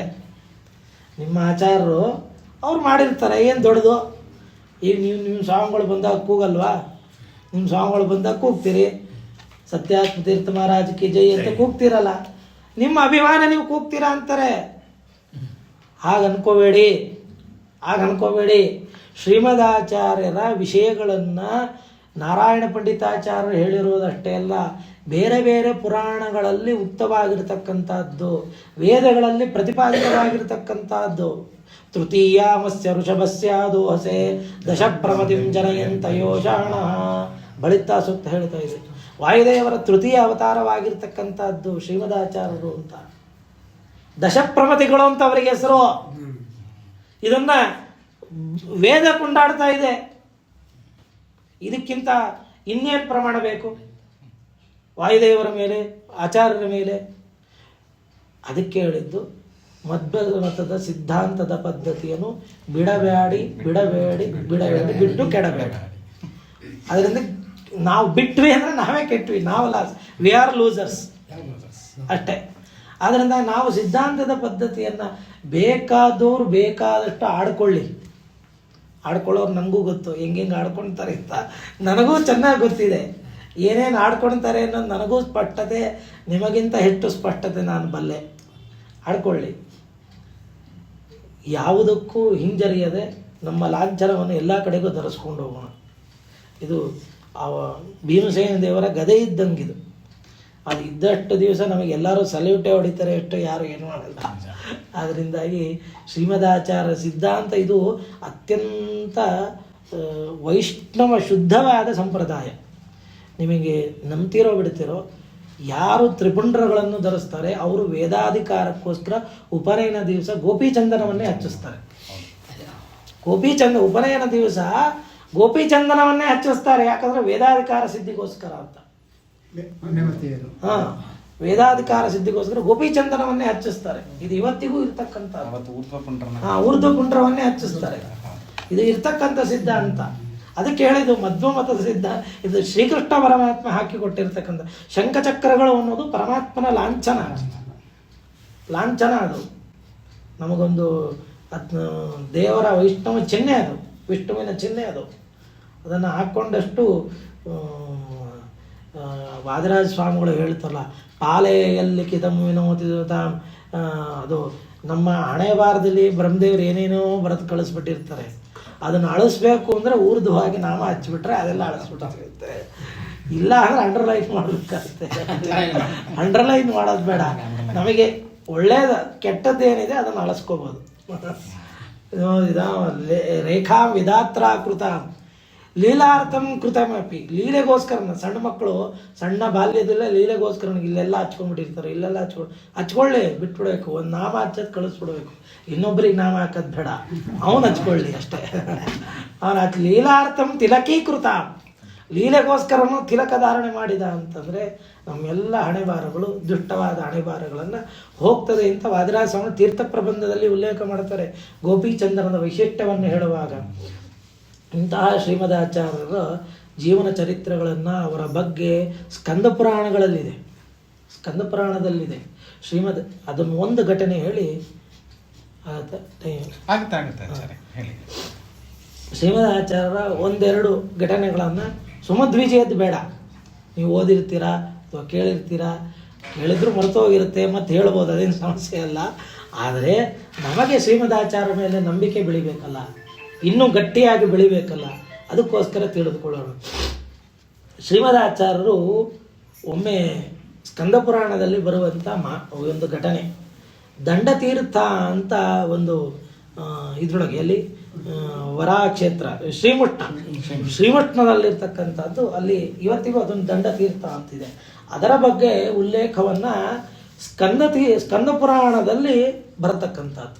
ಏನು ಬರುತ್ತೆ ಅಂದರೆ, ಆಸಾದ್ಯ ತತ್ರ ದೇವೇಶಂ ಕೋಲರೂಪಂ ಶ್ರಿಯಾಯುಧಂ ಕಠಿನ್ಯಸ್ತಕರದ್ವಂದ್ವಂ ದೃಷ್ಟ್ವಾಪತೀರ್ಥರಾಟ ವಂದೇ ವಂದ್ಯಂ ಇತಿಸ್ತುತ್ವಾ ಪರಿಕ್ರಮ್ಯ ಪ್ರಣಮ್ಯ ಚ ತಸ್ಯ ಪಶ್ಚಿಮ ದಿಗ್ಭಾಗೆ ಸಾರ್ಧ ಗವ್ಯೂತಿ ದೂರತಃ ವಿದ್ಯಮಾನಂ ಗೃಹವರಂ ವಸೋ ದ್ವಿಜಮಣೇರ್ವರಂ.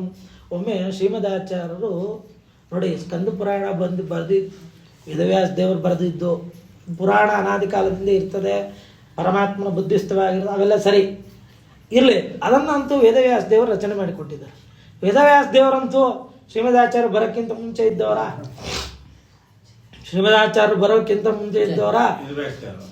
ವೇದವ್ಯಾಸ ದೇವರು, ಅವರೇ ವೇದವ್ಯಾಸ ದೇವರು. ಯೋಗ ಪಟ್ಟಿಕ ಅಂತ, ಅದು ಯೋಗಾಸನದ ಒಂದು ಭಂಗಿ, ಅದು ಯೋಗ ಪಟ್ಟಿಕ ಅಂತ. ಯೋಗ ಪಟ್ಟಿಕ ಒಂದು ಆಸನದ ಭಂಗಿ, ಹೌದು, ಹಾಗೆ ಇದ್ದ. ಅದು ಆಸನದ ಒಂದು ಭಂಗಿ. ಅದು ಆ ರೀತಿ ಕೂತ್ಕೊಂಡ್ರೆ ಏಕಾಗ್ರತೆ ಸಿಗತ್ತೆ ಅಂತ. ಅಂದ್ರೆ ದೇವರಿಗೆ ಏಕಾಗ್ರತೆ ಬೇಕು ಅಂತ ಅಲ್ಲ, ಆ ರೀತಿ ಯಾರಾದ್ರೂ ಅಭ್ಯಾಸ ಮಾಡಿದ್ರೆ ಕಟ್ಟೆ ಇರ್ತಾರೆ. ಯೋಗ ಪಟ್ಟಿಕ ಅಂತ ಕರೀತಾರೆ. ಪಟ್ಟಿ, ಅದೊಂದು ಪಟ್ಟಿಕ, ಲೋಕ ಶಿಕ್ಷಣಕ್ಕೋಸ್ಕರ. ಆ ರೀತಿಯಾಗಿ ಅವರು ಶ್ರೀಮದಾಚಾರ್ಯರು ಅಲ್ಲಿ ಕೋಲರೂಪಂ ಶ್ರೀಯಾಯುತಂ, ಆ ಶ್ರೀಮುಷ್ಣಕ್ಕೆ ಹೋದ್ರಂತೆ. ಶ್ರೀಮಠಕ್ಕೆ ಹೋದಾಗ ಅಲ್ಲಿ ದೇವರನ್ನ ವಂದೇ ವಂದ್ಯಂ ಸದಾನಂದಂ ಅಂತ ಹೇಳಿ ದ್ವಾದಶ ಸ್ತೋತ್ರವನ್ನು ಹೇಳ್ತಾ ನಮಸ್ಕಾರ ಮಾಡಿದ್ರಂತೆ. ಸ್ತೋತ್ರವನ್ನು ಹೇಳ್ತಾ ನಮಸ್ಕಾರ ಮಾಡಿ ತಸ್ಯ ಪಶ್ಚಿಮ ದಿಗ್ಭಾಗೆ, ಆ ದೇವಸ್ಥಾನದ ಪಶ್ಚಿಮದ ಭಾಗದಲ್ಲಿ ಒಂದು ಸ್ವಲ್ಪ ದೂರ ಹೋಗಿ, ಗವ್ಯೂತಿ ದೂರ, ಒಂದು ಸ್ವಲ್ಪ ದೂರ, ಗವ್ಯೂತಿ ಅಂತಂದರೆ ಅದೊಂದು ಅಳತೆಯ ಮಾನದಂಡ, ಅಷ್ಟು ದೂರ ಹೋಗಿ ವಿದ್ಯಮಾನಂ ಗೃಹರಂ ವಸೋರ್ದ್ವಿಜ ಮಣೇರವಂ ತತ್ರ ದೃಷ್ಟ್ವಾ ದ್ವಿಜವರಂ ವಸೋಪತ್ನಿಂ ಜಗಾದಹ. ಅವರ ಒಬ್ಬ ಬ್ರಾಹ್ಮಣನ ಮನೆಗೆ ಹೋದ್ರಂತೆ. ಮನೆಗೆ ಹೋದಾಗ ಅಲ್ಲಿ ಮಧ್ಯಾಹ್ನದ ಸಮಯ ಪ್ರಾಪ್ತೋ ಭಿಕ್ಷಾಂಶಮಾಗತ. ಯತಿಗಳು ಭಿಕ್ಷೆ ಬೇಡುವಂಥದ್ದು. ಭಿಕ್ಷುಗಳು ಅವಾಗ ಗೃಹಸ್ಥರು ಅಷ್ಟು ಶುದ್ಧ ಇರ್ತದೆ. ಇವಾಗ ಯಾಕೆ ಬೇಡಲ್ಲ ಅನ್ಕೋ, ಇವಾಗಲೂ ಅವರು ಭಿಕ್ಷಾ ಸ್ವೀಕಾರ ಮಾಡ್ತಾರೆ ಅಂತಲೇ ಕರೆಯೋದು. ಯತಿಗಳು ಊಟ ಅಂತ ಕರೆಯೋದಿಲ್ಲ, ಭಿಕ್ಷಾ ಸ್ವೀಕಾರ ಮಾಡಿದ್ರು ಅಂತಲೇ ಹೇಳಿದ್ರು. ಆದರೆ ಭಿಕ್ಷೆಯನ್ನು ಬೇಡ್ತಾ ಇದ್ರು. ಇದು ಟೀಕಾಕೃತ್ಪಾದರ ಕಾಲದಲ್ಲೂ ಇತ್ತು. ಎಲ್ಲ ಗೃಹಸ್ಥರ ಮನೆಗೆ ಹೋಗಿ ಅವರು ನೈವೇದ್ಯ ವೈಷ್ಣದೇವ ಮಾಡಿದ್ರು. ಯಾಕಂದರೆ ಯತಿಗಳು ವೈಷ್ಣದೇವ ಮಾಡಂಗಿಲ್ಲ, ಮಾಡ್ಲಿಕ್ಕೆ ಬರಲ್ಲ. ಗೃಹಸ್ಥರು ಮಾಡಿ ಕೊಟ್ಟಿರ್ತಕ್ಕಂಥ ಅನ್ನ ಆಹಾರಗಳನ್ನು ಸ್ವೀಕಾರ ಮಾಡ್ಕೊಂಡು ಬಂದು ಸ್ವೀಕಾರ ಮಾಡ್ತಾ ಇದ್ರು. ಇದು ಭಿಕ್ಷುಗಳು ಅಂತ ಕರಿತಾ ಇದ್ರು. ಹಾಗೆ ಭಿಕ್ಷಾ ಕಾಲಕ್ಕೆ ಹೋಗಿದ್ದಾರೆ. ಆಗ ಇತಿ ತದ್ವಚನಂ ಶುತ್ವ ಕಾಂತಿನ, ಅವನ ಹೆಂಡತಿ ವಸು ಅಂತ ಬ್ರಾಹ್ಮಣ, ಅವನ ಹೆಂಡತಿ ಕಾಂತಿ ಅಂತ. ಆ ಮನೆಗೆ ಹೋದಾಗ ಯಜಮಾನ ಮನೆಯಲ್ಲಿರಲಿಲ್ಲ. ಈಕೆ ತಾನು ಒಬ್ಬ ಭಿಕ್ಷುಗಳು ಯತಿಗಳು ಬಂದಿದ್ದಾರೆ, ಭಿಕ್ಷೆಯನ್ನು ಬೇಡ್ತಾ ಇದ್ದಾರೆ ಅಂತ ನೋಡಿದಾಗ ವಸೋಭಾರ್ಯ ಪ್ರತ್ಯುವಾಚ ಲೋಕಾಚಾರ್ಯಂ ಯತೀಶ್ವರಂ ಲೋಕಾಚಾರ್ಯಂ ವ್ರತೀಶ್ವರಂ. ನೋಡಿ, ಲೋಕಾಚಾರ್ಯರು ತ್ರೈಲೋಕ್ಯಾಚಾರ್ಯರಾಗಿರ್ತಕ್ಕಂಥ ಶ್ರೀಮದಾಚಾರ್ಯಗೆ ಭರ್ತಾಮೇದ್ಯ ಗತೋ ದೂರಂ ಸಂಭಾರಯಿ ಸಂತಿಮೇ ಗೃಹೆ ಪಾನೀಯ ಮಾತ್ರ ನಾಸ್ಯತ್ರ ಸರೋದೂರೇತು ಬರ್ತದೆ. ಆಗ ಭರ್ತಾಮೇ ಅದ್ಯ ಗತೋ ದೂರಂ, ಅವಳು ಹೇಳ್ತಾಳಂತೆ ಆ ಬ್ರಾಹ್ಮಣನ ಹೆಂಡತಿ, ನನ್ನ ಗಂಡ ಒಂದು ಸ್ವಲ್ಪ ದೂರಕ್ಕೆ ಹೋಗಿದ್ದಾನೆ, ಸಂಭಾರ ಸಂತಿಮೇ ಗೃಹೆ, ಪಾನೀಯ ನನ್ನ ಮೇಲೆ ಅಡುಗೆ ವಸ್ತುಗಳೆಲ್ಲ ಇದೆ, ಆದರೆ ನೀರಿಲ್ಲ, ನೀರು ಒಂದು ತಂದುಕೊಡ್ತೇನೆ ಅಂತ ಅಂತಾರೆ. ಯತಿಗಳು ಊಟ ಕೂತಾಗ ಭಿಕ್ಷೆಗೆ ಬೇಕಾದ್ರೆ ನೀರು ಬೇಕಲ್ಲ. ಪಾನೀಯ ಮಾತ್ರ ಮತ್ತು ತತ್ರಗಂತು ಅಶಕ್ತ ಅಸ್ಮಿ ಯಥೋಹಂ ಗರ್ಭಿಣಿ ಮುನೆ ಇತಿ ತದ್ವಚನಂ ಶುತ ಇತಿ ರೂಪೋ ಮರುತು. ಅವಳು ಹೇಳಿದಂತೆ ನೀರೊಂದಿಲ್ಲ, ನೀರು ತಂದು ಕೊಡಬಹುದು, ಆದರೆ ಸಮಸ್ಯೆ ಏನಿದೆ, ನಾನು ಗರ್ಭಿಣಿ ಆದ್ದರಿಂದಾಗಿ ಒಂದು ಸ್ವಲ್ಪ ದೂರ ಆಗತ್ತೆ, ನನಗೆ ತಂದ್ಕೊಳ್ಳಿಕ್ಕೆ ಕಷ್ಟ ಆಗತ್ತೆ. ಯತಿರೂಪೋ ಮರುತ್ಪತಿ, ಯತಿರೂಪನಾಗಿರ್ತಕ್ಕಂಥ ವಾಯುದೇವ ರೂಪರಾಗಿರ್ತಕ್ಕಂಥ ಶ್ರೀಮದಾಚಾರ್ಯಗೆ ಹೇಳಿದ್ರು. ಭೂಮ್ ಕನಿತ್ವ ದಂಡೇನ. ಆಗೇನು ಮಾಡಿದ್ರಂತೆ ಶ್ರೀಮದಾಚಾರ್ಯರು,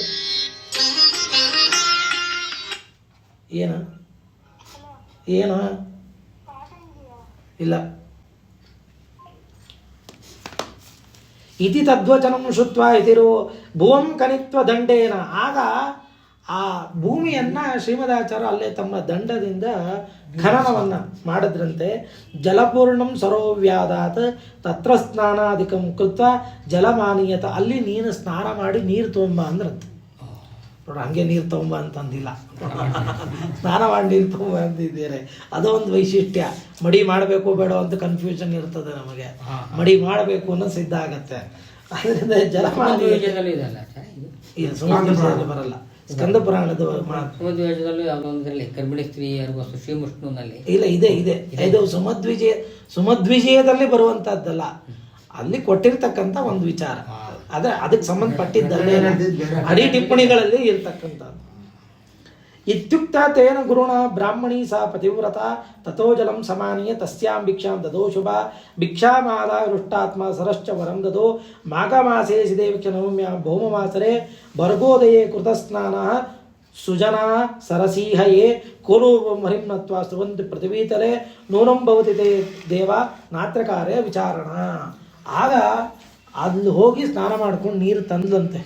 ಆಗ ಅವರೊಂದು ವರ ಕೊಟ್ರಂತೆ. ಈ ಸರೋವರದಲ್ಲಿ ಮಾಘ ಮಾಸದ ಶುಕ್ಲ ಪಕ್ಷದ ನವಮಿ ದಿವಸದಲ್ಲಿ ಭೌಮವಾಸರ ಅಂದರೆ ಮಂಗಳವಾರ ಬಂದಾಗ ಈ ಪ್ರಾತಃ ಕಾಲದಲ್ಲಿ ಭರ್ಗೋದಯ ಸೂರ್ಯ ಹುಟ್ಟುವ ಸಮಯದಲ್ಲಿ ಯಾರು ಇಲ್ಲಿ ಸ್ನಾನ ಮಾಡ್ತಾರೋ ಕೋಲರೂಪಂ ಹರಿಮ್ನತ್ವ. ಆ ಕೋಲರೂಪ ಅಂದರೆ ವರಾದೇವರಾಗಿ ನಮಸ್ಕಾರ ಮಾಡಿ ಯಾರು ಇಲ್ಲಿ ಸ್ನಾನವನ್ನು ಮಾಡ್ತಾರೋ ನೂನಂ ಭವತಿ ತೇ ದೇವ ನಾತ್ರಕಾರ್ಯ ವಿಚಾರಣ. ಅವರಿಗೆ ಪರಮಾತ್ಮ ಹತ್ತಿರನಾಗ್ತಾನೆ ಅಂತ. ಇತಿ ದತ್ವ ವರಂ ವಿಪ್ರ ತತ್ರೈವ ನಿವಸತ್ಯಂ ತಸ್ಮಾತ್ ಪುಣ್ಯತಮೇ ತೀರ್ಥೆ ಸ್ನಾನಂ ಕುರ್ಯಾತ್. ಆದ್ದರಿಂದಾಗಿ ಆ ತೀರ್ಥದಲ್ಲಿ ಇವತ್ತಿನ ದಿವಸ ಸ್ನಾನ ಮಾಡಬೇಕು. ದಂಡ ತೀರ್ಥ ಅಂತ ಇವತ್ತಿಗೂ ನಾವು ಶ್ರೀಮಠಕ್ಕೆ ಹೋದರೆ ಅಲ್ಲಿ ದಂಡ ತೀರ್ಥ ಇದ್ದೇ ಇದೆ. ಋಷಿಸ್ಥ ಭಗವಾನ್ ಬ್ರಹ್ಮ ವಾಸುದೇವ ಅಸ್ಯ ದೇವತಾ ಸೃಷ್ಟುಪ್ ಛಂದಸ್ತು ವಿಜ್ಞೇಯಂ ಬಳಿತ್ಯೇದಿಕ ರುಚಃ ಜಪ್ಯದೇವಂತ ವಿಜ್ಞಾನಂ ಸಾಧಯೇ ಧರಣೀಶ್ವರ. ಅಲ್ಲಿ ಹೋಗಿ ಬಳಿತಾ ಸೂಕ್ತವನ್ನು ಜಪ ಮಾಡಬೇಕು ಅಂತ ಹೇಳಿದ್ರು. ಬಳಿತಾ ಸೂಕ್ತವನ್ನು ಪಾರಾಯಣವನ್ನು ಮಾಡಿ ತರಿಷ್ಯಂತೆ ಸಂಸಾರ, ಯಾರು ಪಾರಾಯಣ ಮಾಡ್ತಾರೆ ಅವರು ಸಂಸಾರದಿಂದಾಗಿ ಮುಕ್ತರಾಗ್ತಾರೆ. ಇತ್ಯೇತ್ ಕಥಿತಂ ವಿಪ್ರ ಗೋಪ್ಯತರಮ್ಯತಃ ವೇಣುತೀರ್ಥಸ್ಯ ಮಾಹಾತ್ಮ್ಯಂ ಪೂರ್ಣಪ್ರಜ್ಞ ಮುನೇ ಶುಭಂ. ನೋಡಿ, ಪೂರ್ಣಪ್ರಜ್ಞ ಮುನೇ ಶುಭಂ. ಪೂರ್ಣಪ್ರಜ್ಞರ ಈ ಒಂದು ವೈಶಿಷ್ಟ್ಯವಾಗಿರ್ತಕ್ಕಂಥ ಕಥೆ ಇದು, ಗೌಪ್ಯವಾಗಿರ್ತಕ್ಕಂಥದ್ದು. ಅದಕ್ಕೋಸ್ಕರನೇ ನಾರಾಯಣ ಪಂಡಿತಾಚಾರ್ಯರು ಇದು ಗೌಪ್ಯವಾಗಿದ್ದು ಅಂತ ಸುಮಧ್ವಿಜಯರು ಸೇರಿಸಿಲ್ಲ. ಅವರು ಅವಾಗಲೇ ಕೊನೆಯಲ್ಲಿ ನಾರಾಯಣ ಪಂಡಿತಾಚಾರ್ಯರು ತಮ್ಮ ಸುಮಧ್ವಿಜಯ ಅಂತಿಮ ವ್ಯಾಖ್ಯಾನದಲ್ಲಿ ಈ ವಿಚಾರವನ್ನು ಕೆಲವು ಗೌಪ್ಯವಾದದ್ದನ್ನು ಸೇರಿಸೋದಿಲ್ಲ ಅಂತ ಹೇಳ್ತಾರೆ. ದಕ್ಷಸ್ಥೇನ ಸಂತುಷ್ಟೋ ಮುನೇ ಸ್ಯಾಫಲ್ಯ ಮಹಾತ್ಮನಃ. ಅದರಿಂದಾಗಿ ಇಂಥ ಒಂದು ದಂಡತೀರ್ಥೇಚ ಯಕೃತ್ವ ಸ್ಥಾನಂ ಪಶ್ಯೇತ್ ಹರಿಂ ಕಿಟಿಂ. ಯಾರು ಈ ದಂಡತೀರ್ಥದಲ್ಲಿ ಸ್ನಾನ ಮಾಡಿ ಆ ಕೋಲರೂಪಿಯಾಗಿರತಕ್ಕಂಥ ವರಾದೇವರನ್ನು ದರ್ಶನ ಮಾಡಬೇಕು ಅಂತ ಇದಿಷ್ಟು ಬಂದಿದ್ದು ಸ್ಕಂದ ಪುರಾಣದಲ್ಲಿ ಇವತ್ತಿಗೂ ಉಪಲಬ್ಧ ಇರತಕ್ಕಂಥ ಗ್ರಂಥ, ಅಲ್ಲಿ ಸಿಗುವಂಥ ವಿಚಾರ. ಇಷ್ಟು ಶ್ರೀಮದಾಚಾರ್ಯರ ಬಗ್ಗೆ ಪುರಾಣಗಳೇ ನಮಗೆ ಸ್ಪಷ್ಟತೆ ಕೊಡ್ತಾ ಇದೆ ಅಂತಂದರೆ ಶ್ರೀಮದಾಚಾರ್ಯರ ಅವತಾರಗಳ ಬಗ್ಗೆ ನಾವೆಂದಿಗೂ ಸಂಶಯವನ್ನು ಪಡಬಾರದು. ನಾ ಹೇಳಿದ್ನಲ್ಲ, ಕುರುಡು ಸಂಶಯ ಆಗಬಾರ್ದು ನಮಗೆ. ಅಯ್ಯೋ ನಮ್ಮ ಹಿರಿಯರು ಹೇಳ್ಕೊಂಬಂದಿಯಾರಪ್ಪ, ಯಾರೋ ಹೇಳ್ತಾ ಇದ್ರ ಶ್ರಾದ್ದ ಮಾಡುವ ಯಾರೋ ಬೆಕ್ಕಟ್ಟಿದ್ದ ಅಂದ್ಬಿಟ್ಟು ಇವನು ಬೆಕ್ಕಟ್ಟಕ್ಕೆ ಶುರು ಮಾಡದ ಅಂತ ಆಗಬಾರ್ದದು. ಆ ರೀತಿಯಾಗಿ ಕುರುಡು ನಂಬಿಕೆಗಳನ್ನು ನಾವು ಇಡಬಾರ್ದು.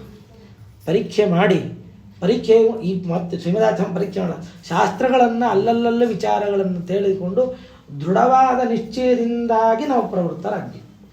ಇದು ವಾದರಾಜ ಸ್ವಾಮಿಗಳು ಇದನ್ನೇ ಮಾಡಿದ್ದು. ಎಲ್ಲ ವಿಚಾರಗಳನ್ನು ನೋಡಿದಾಗ ನಮಗೆ ಸಿದ್ಧವಾಗುವ ವಿಚಾರ ಅಂತೆ ಸಿದ್ಧಸ್ತು ಸಿದ್ಧಾಂತ ಮಧ್ವಸ್ಯ ಆಗಮ ಏವಹಿ. ನಮಗೆ ಸಿದ್ಧ ಆಗುವ ವಿಚಾರ ಏನಂದ್ರೆ ಮಧ್ವಾಚಾರ್ಯರ ಸಿದ್ಧಾಂತವೇ ಸಿದ್ಧಾಂತ, ಅದರ ಮೇಲೆ ಇನ್ನೊಂದು ಸಿದ್ಧಾಂತ ಅಂತ ಬರಲಿಕ್ಕೆ ಸಾಧ್ಯವೇ ಇಲ್ಲ ಅಂತ. ಅಂತೆಯೇ ಸಿದ್ಧಸ್ತು ಸಿದ್ಧಾಂತ.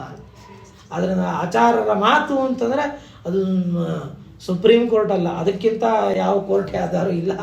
ಅದು ಇರ್ಬೋದು ಏನೋ ಇದ್ದರೂ ಅದೆಲ್ಲದಕ್ಕೊಂದು ಮೀರಿರ್ತಕ್ಕಂಥ ಜಡ್ಜ್ಮೆಂಟ್.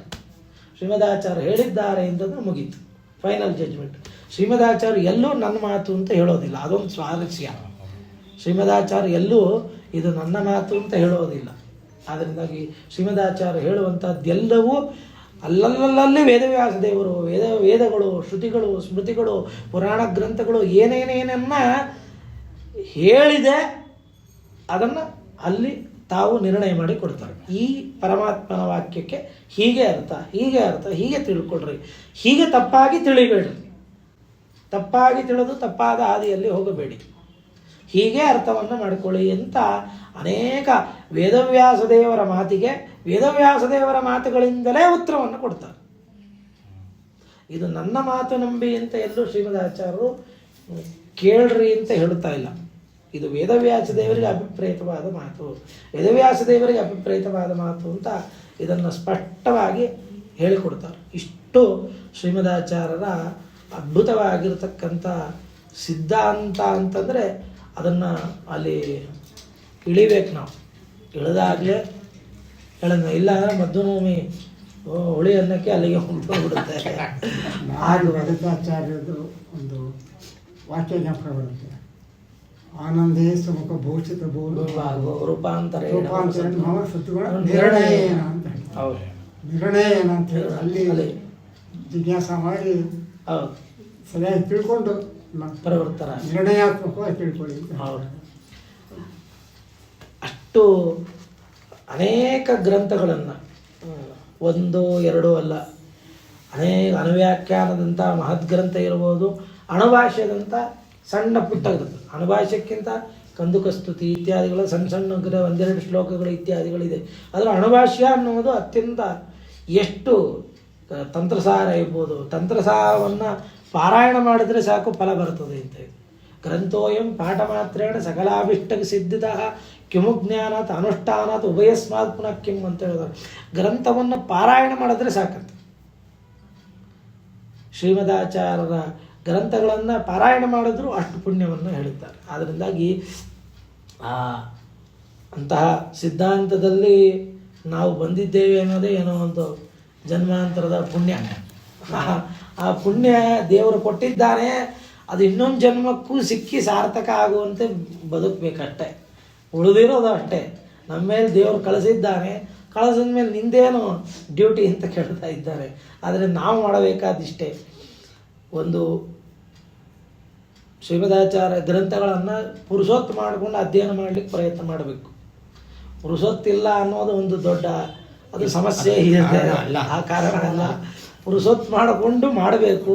ಹೇಳುವವರು ಬೇಕಾದಷ್ಟು ಜನ ಇರ್ತಾರೆ, ಕೇಳುವವರು ಬೇಕಾಗ್ತದೆ ಇವತ್ತಿನ ದಿವಸ. ಅದರಿಂದಾಗಿ ಶ್ರೋತ ವಕ್ತಾಚ ದುರ್ಲಭ ಅಂತ ಒಂದು ಕಾಲಕ್ಕೆ ಇತ್ತು. ಹೇಳುವವರು ಕಡಿಮೆ, ಕೇಳುವವರು ಕಡಿಮೆ ಅಂತ ಒಂದು ಕಾಲಕ್ಕೆ ಇತ್ತು. ಹೇಳುವವರು ಇರ್ತಾರೆ, ಕೇಳುವವರು ಬೇಕಾಗ್ತದೆ. ಕೇಳಿದ ಮೇಲೆ ಎಷ್ಟಾಗ್ತದೋ ನಮಗೆ ಪ್ರಯತ್ನ ಮಾಡಿ ಅದನ್ನು ಅನುಷ್ಠಾನದಲ್ಲಿ ಇಟ್ಕೊಡ್ಬೇಕಾಗತ್ತೆ. ಅದರಿಂದಾಗಿ ಸಣ್ಣ ಸಣ್ಣ ಗ್ರಂಥಗಳಿಂದ ಪ್ರಾರಂಭ ಮಾಡಿಕೊಂಡ್ರು ಸಾಕು. ತಂತ್ರಸಾರ, ಕೃಷ್ಣಾಮೃತ ಮಾನವ, ವೈಷ್ಣವರಾಗಿ ನಮಗೆ ಕೇಳಿದೆ, ಬ್ರಾಹ್ಮಣರಾಗಿ ಹುಟ್ಟಿದ್ದಕ್ಕೆ ಗಾಯತ್ರಿ ಜಪ, ವೈಷ್ಣವರಾಗಿ ಹುಟ್ಟಿದ್ದಕ್ಕೆ ವಿಷ್ಣು ಸಹಸ್ರನಾಮ ಜಪ, ಮಾಧ್ವರಾಗಿ ಮಧ್ವಮತದಲ್ಲಿ ಹುಟ್ಟಿದ್ದಕ್ಕೆ ಸುಮಧ್ವಿಜಯ ತಾತ್ಪರ್ಯನಿರ್ಣಯ. ಇದೆರಡು ಅವಶ್ಯವಾಗಿ ಆಗಲೇಬೇಕು. ಆದರೆ ತಾತ್ಪರ್ಯನಿರ್ಣಯ ಅನ್ನೋದು ಶ್ರೀಮದಾಚಾರ್ಯರ ಪ್ರತಿಮೆ. 32 ಅಧ್ಯಾಯಗಳು, 32 ಲಕ್ಷಣಗಳು ಕೂಡಿರ್ತಕ್ಕಂಥ ಶ್ರೀಮದಾಚಾರ್ಯ ಪ್ರತಿಮೆಯೇ ಹೌದು. ಅದು ಪ್ರತಿಮೆಯೇ. ಅದನ್ನು ಫಲ ಅನುಭವಿಸಿದವ್ರಿಗೆ ಗೊತ್ತಿರುತ್ತೆ. ಅದನ್ನು ಅದು ಪ್ರತಿಮೆ ಸಿದ್ಧವಾಗಿರ್ತಕ್ಕಂಥ ಅಂತಹ ಅದ್ಭುತವಾಗಿರ್ತಕ್ಕಂಥ ಗ್ರಂಥಗಳನ್ನು ನಾವು ಜೀವನದಲ್ಲಿ ಆದಷ್ಟು, ಅದು ಎಲ್ಲ ಅರ್ಥ ಆಗೋಲ್ಲ ನಿಜ, ಕೆಲವು ಅರ್ಥ ಆಗಲಿಲ್ಲ ಅಂತ ಬಿಡಬಾರ್ದು. ಈಗ ಹೇಗೆ ಅನಿವಾರ್ಯವಾಗಿ ಟ್ರಿಗ್ನಾಮೆಟ್ರಿ ಅದು ಇದು ಎಲ್ಲ ಏನು ಅರ್ಥ ಆಗದೆ ಇದ್ರೂ ತಿಪ್ಪರ್ಲಾಗ ಹಾಕಿ ಸ್ಕೋರಿಂಗಿಗೋಸ್ಕರ ಓದೇ ಓದ್ತೇವೋ, ಆ ಸ್ಕೋರಿಂಗು ಒಂದು, ಈ ಸ್ಕೋರಿಂಗು ಇರಬೇಕು. ಈ ಸ್ಕೋರಿಂಗಿಗೋಸ್ಕರನೂ ಓದಲೇಬೇಕಾಗತ್ತೆ. ಅದರಿಂದಾಗಿ ಅದನ್ನು ಪ್ರಯತ್ನ ಮಾಡಿದಾಗ ಶ್ರೀಮದಾಚಾರ್ಯರು ಅವಶ್ಯವಾಗಿ ಅನುಗ್ರಹ ಮಾಡೇ ಮಾಡ್ತಾರೆ. ಅಂತಹ ಶ್ರೀಮದಾಚಾರ್ಯರ ಉಪಸಂಹಾರ ಮಾಡೋಕ್ಕೆ ಮುಂಚೆ ಒಂದು ಸಂದೇಹ.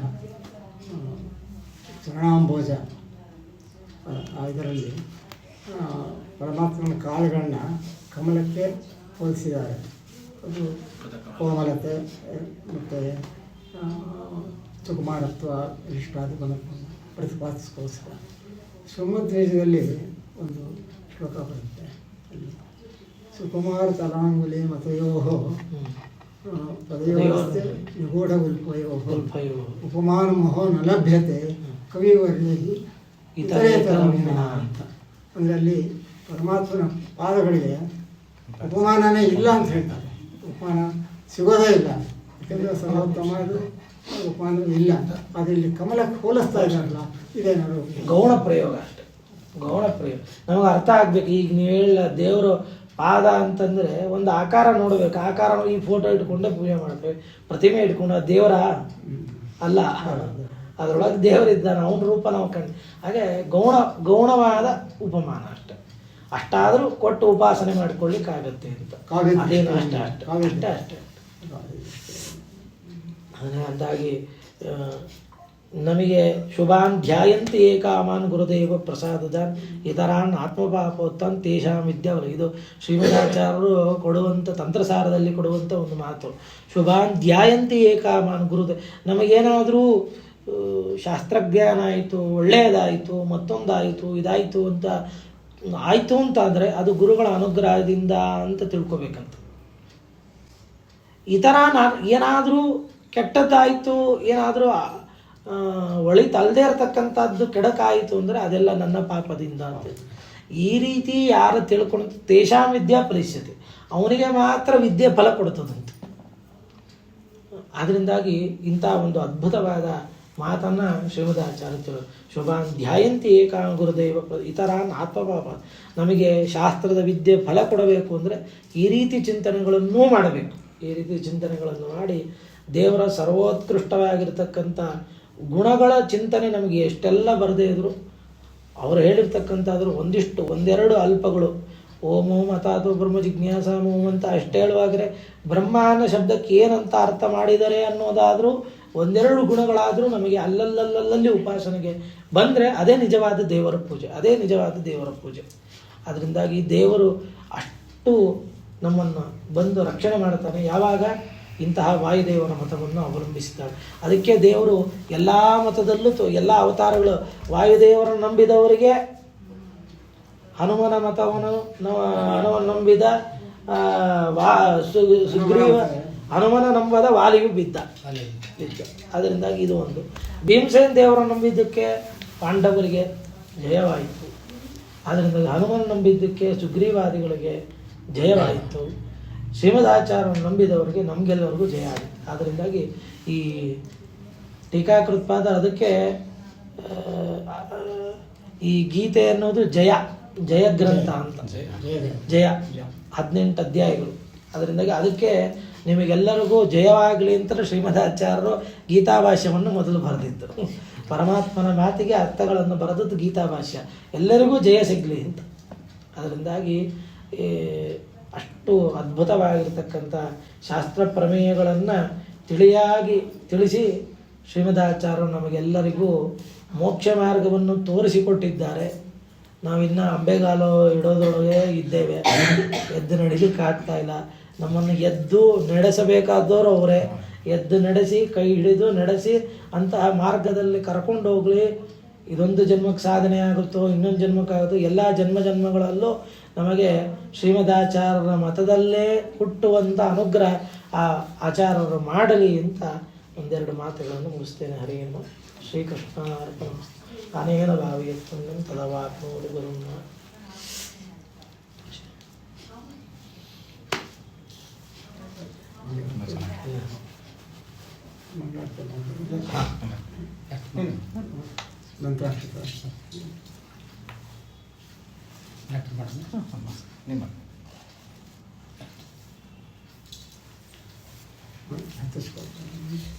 ಅಲ್ಲೇ ಇದೆ ಅಲ್ಲ, ಅಲ್ಲಿ ಮಾಡಿ ಇಲ್ಲೇ ಮಾಡಿಬಿಡ್ತೀನಿ ನಾನು. ಮಾಡ್ಬಿಟ್ಟಂತಿದ್ದೆ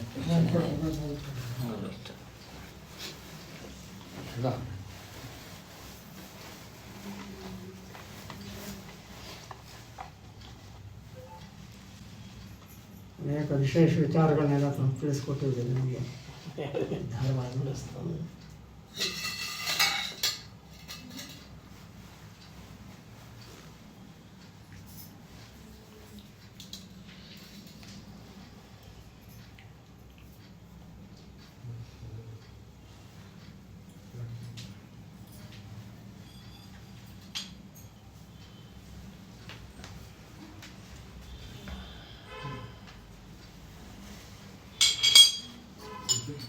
ಪಾಠ ಆಗ್ತಾ ಇದೆಯಾ? ಹಾಂ, ಪಾಠ ಆಗ್ತಾ ಇದೆ. ತತ್ವ ಪ್ರಕಾಶಕ ಬಾದರಾಚಾರ್ಯ ಮಾಡ್ತಾರೆ.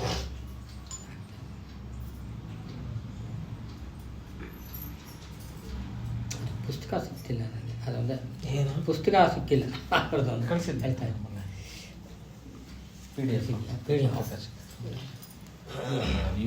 ಯಾವ್ದು ಕನ್ನಡದ್ದು ಬೇಕಾ? ಕನ್ನಡದ್ದು ಅದೇ ಪೂರ್ಣಪ್ರಜ್ಞೆ ವಿದ್ಯಾ